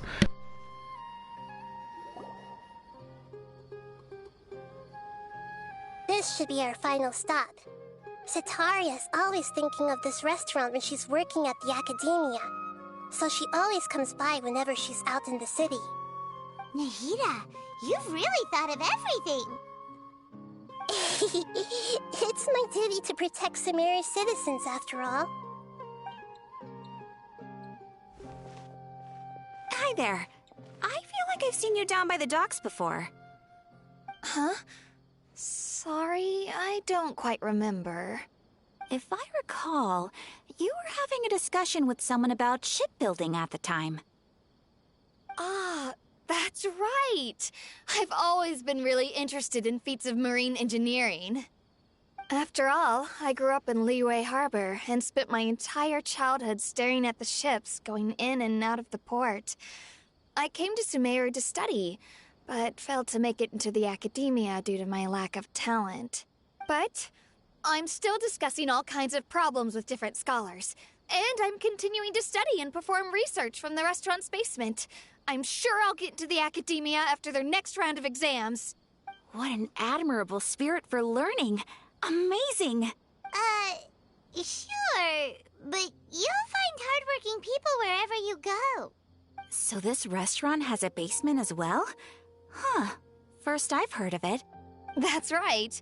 It's not usually open to patrons. Most of the time, employees use it for breaks or to hold private events. I see. Guess that makes sense. Well, good luck with your studies, Miss Chishan.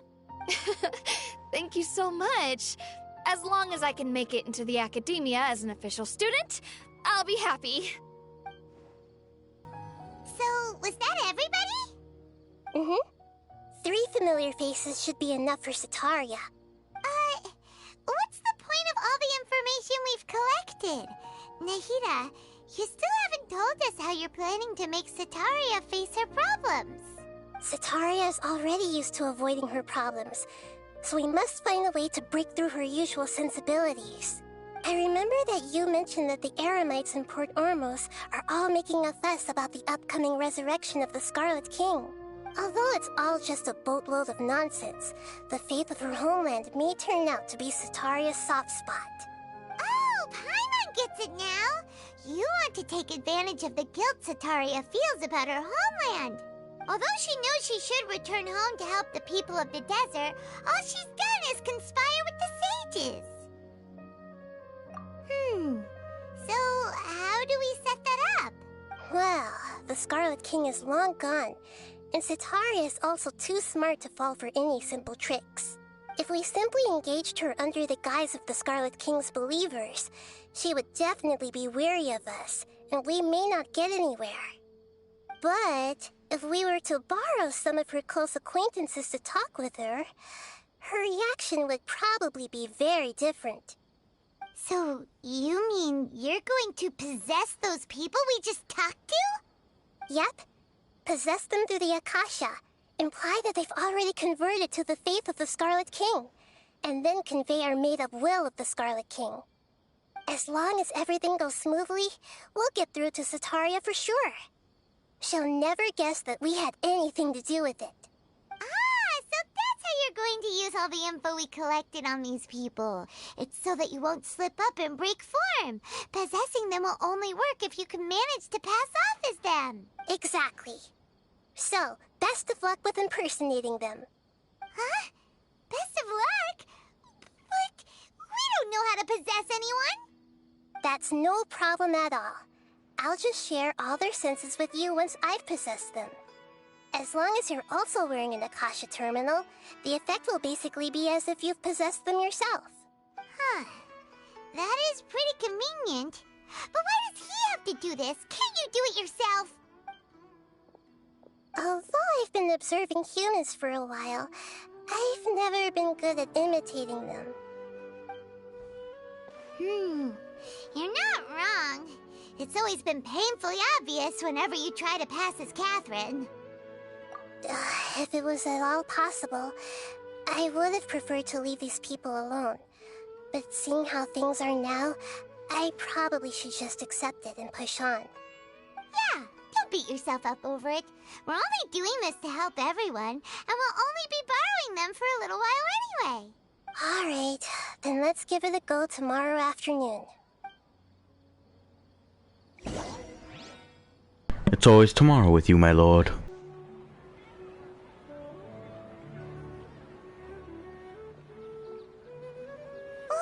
Here she comes. Setaria is here. Let's quietly follow her. Once she starts talking to her acquaintances, we'll find a safe spot to begin possessing them. As for how we'll sway her to our side, I'll leave that to you. I trust you'll know what to say. Paimon's starting to feel kinda nervous. Okay, let's go. Looks like they've already started talking. Let's find a hiding spot and get started.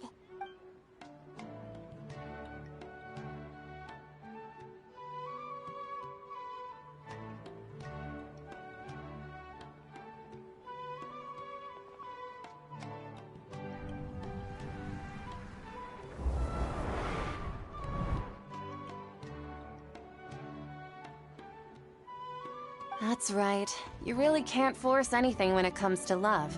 And besides, everyone around me has a very different background and outlook. Are you still listening to me, Nabia? Oh, of course I'm listening.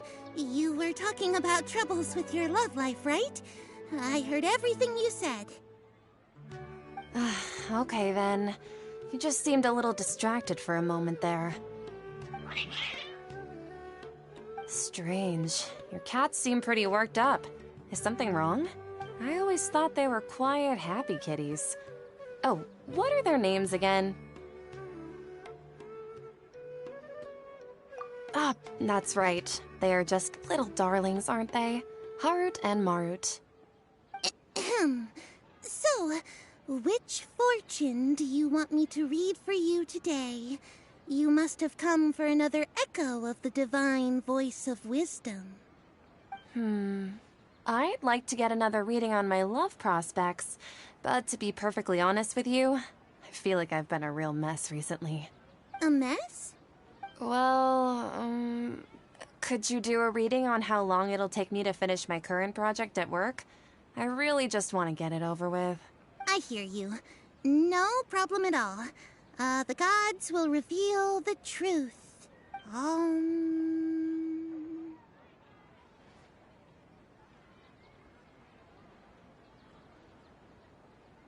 The gods are asking, Setaria, why haven't you gone home? Why haven't I gone home? Do the gods really know everything I've been thinking about? Setaria, why don't you just go home? It's a demand now instead of a question. The gods seem to be truly upset. I'm sorry. I know I failed the gods. Please pass on my most sincere apologies and ask for their divine forgiveness. And if I may ask, Nabia, is there a specific god who's speaking to you right now?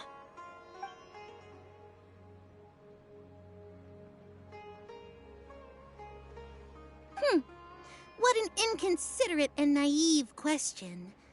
The god who is speaking to me is, of course, the wisest and mightiest of all, the Scarlet King. The Scarlet King? No wonder he would make such a demand of me. Oh, wait a second. The Scarlet King passed away a long time ago. Even though news of the Scarlet King's resurrection has been spreading like wildfire, it's all just a misinformation campaign from the academia. How can the Scarlet King still exist in real life? What insolence! I am the Scarlet King's most loyal believer. Do you wish to refute his voice of wisdom? Oh, no. As a child of the desert, I am only reveling in his power upon learning that his divine glory has touched even this city.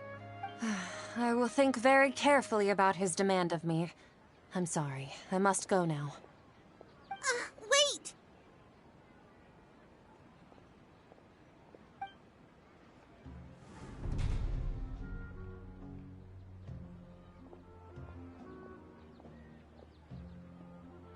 Ooh, she just ran off in a hurry.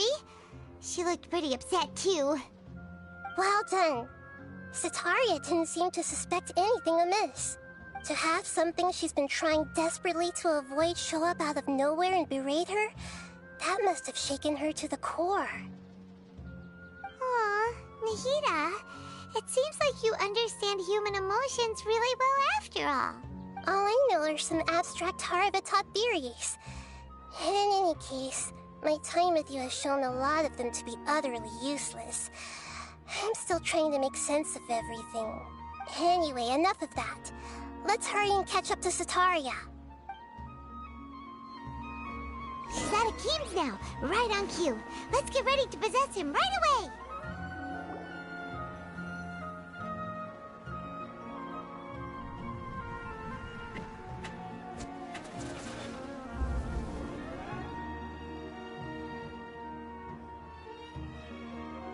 It's okay. I just got caught up in something.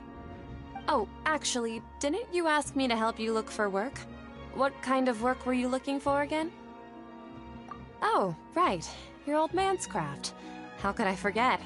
Speaking of, how's he doing? Is he feeling any better? Oh, that's good to hear. I have been thinking a lot about him. If I could get some more time off, I'd love to pay him a visit. Actually, while we're talking about him, is he still living in Port Ormos? Yeah, he's been retired there for a while. If you could find the time, please write him a letter. Please pass on that recently, faith in the Scarlet King has taken root in Port Ormos and has begun to spread across Sumeru.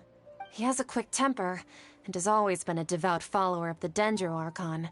I don't want him to get into a fight with those Scarlet King believers because of a difference in beliefs. Oh? So, who are you siding with in all of this? The Academia or the Scarlet King? I'm so jealous of you. You were born a child of the desert, yet you chose to betray the Scarlet King, and now you spend all your time with those crooks from the Academia. Akeem, you don't mean you've also become a believer of the Scarlet King?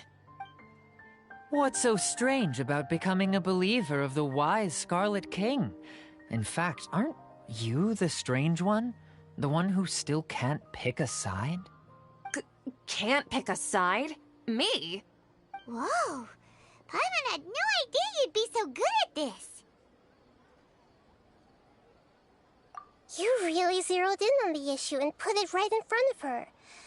It might feel a bit overwhelming for Setaria, but once everything is over, I'll be sure to pay her a visit to her mind and explain everything.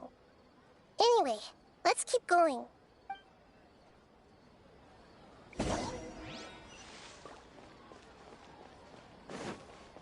Come on! Setaria's already started talking with Shishan!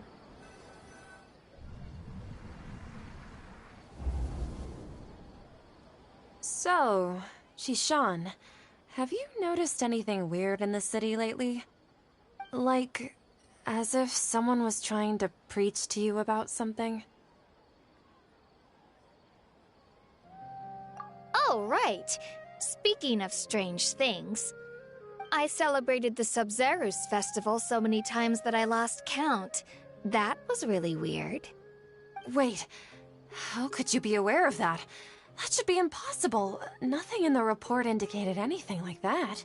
Are you still failing to realize that the Academia's lowly tricks could never deceive all of Sumeru's citizens? Shishan, don't tell me that you've converted to the Scarlet King as well! What an absurd question. You make it sound like I should be ashamed for becoming a believer of the Scarlet King. In reality, shouldn't you be the one who is ashamed? You, who works side by side with the Academia and treated people as nothing more than experimental subjects? Please, please stop! Even now, Setaria's still trying to run from her problems. She can no longer justify everything to herself. Hey, she's trying to talk to the guards! What should we do? This is the most important part of all. Quick, get ready. Mercenary, you're a member of the Corps of 30, correct? Please help me pass a message to the Matcha right away. The situation in the city is getting out of control. Please, try to remain calm, miss. Tell me what's happening in the city. Heretics are infiltrating the city, and they've already converted many residents to their side. Heretics? What kind of heresy are you talking about? The Scarlet King! Many people I know have suddenly started believing in him, but he's long dead. It's impossible. Miss Setaria, nothing is impossible. You know my name? The Scarlet King is immortal, and all who defy him will one day pay the price. You must face the truth, Setaria. You tread a treacherous path, and the longer you ignore it, the tighter the Academia's grasp on you will become, and the deeper you will be ensnared. Child of the Scarlet King, never forget that the desert that belongs to you lies elsewhere. What's so strange about becoming a believer of the wise Scarlet King? In fact, aren't you the strange one? The one who still can't pick a side? What an absurd question. You make it sound like I should be ashamed for becoming a believer of the Scarlet King. Setaria, why haven't you gone home?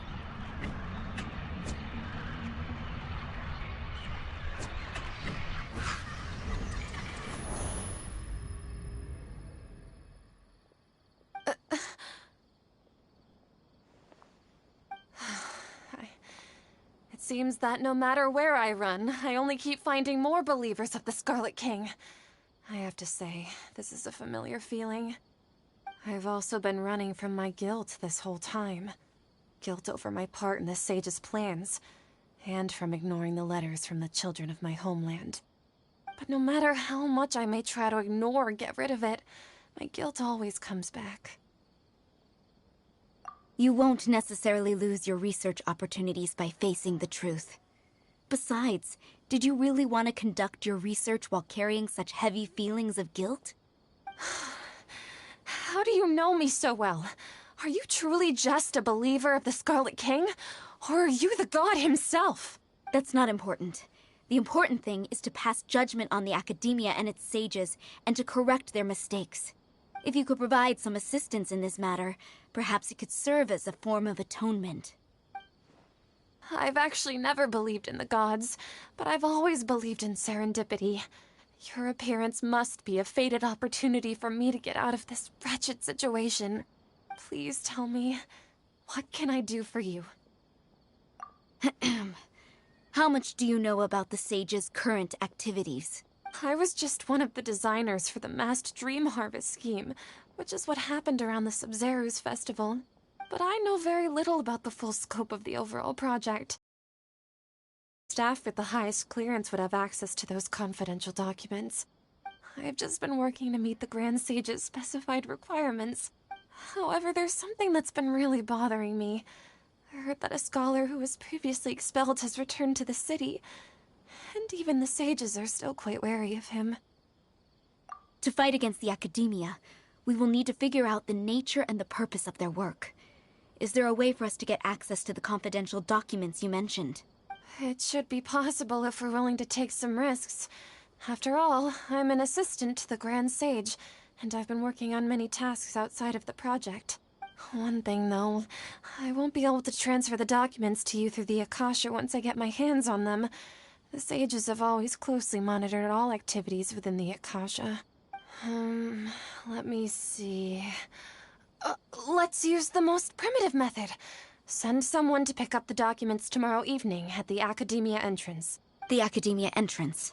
Wouldn't that be too conspicuous? Don't worry about that. I assure you, this won't be a trap.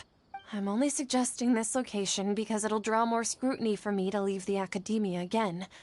It'll be safest for me to distract the guards long enough to hand you the documents. All right, I trust you. So, if I were to successfully complete this task, would it mean I've atoned for my wrongdoings? That'll depend on the judgment of the Dendro Archon. The Dendro Archon. That's right. Her people are the ones we have endangered. As the God of Wisdom, she's also the one responsible for judging and guiding the scholars. Maybe it's time for me to find a god to believe in. Just as Nahida predicted, we've managed to bring Sataria to our side! The Traveler's execution was ingenious. He's the one who deserves all the praise. Well, now that we've made plans to meet again tomorrow evening, all we can do is pray for Sataria's mission to go off without a hitch. Pray? But if we're going to pray to the gods, aren't we just praying to you? God of Wisdom and Guardian of the Scholars? No. The truth is the true Guardian of Scholars. I've always believed that. Anyway, let's meet again tomorrow evening at the Adventurers Guild.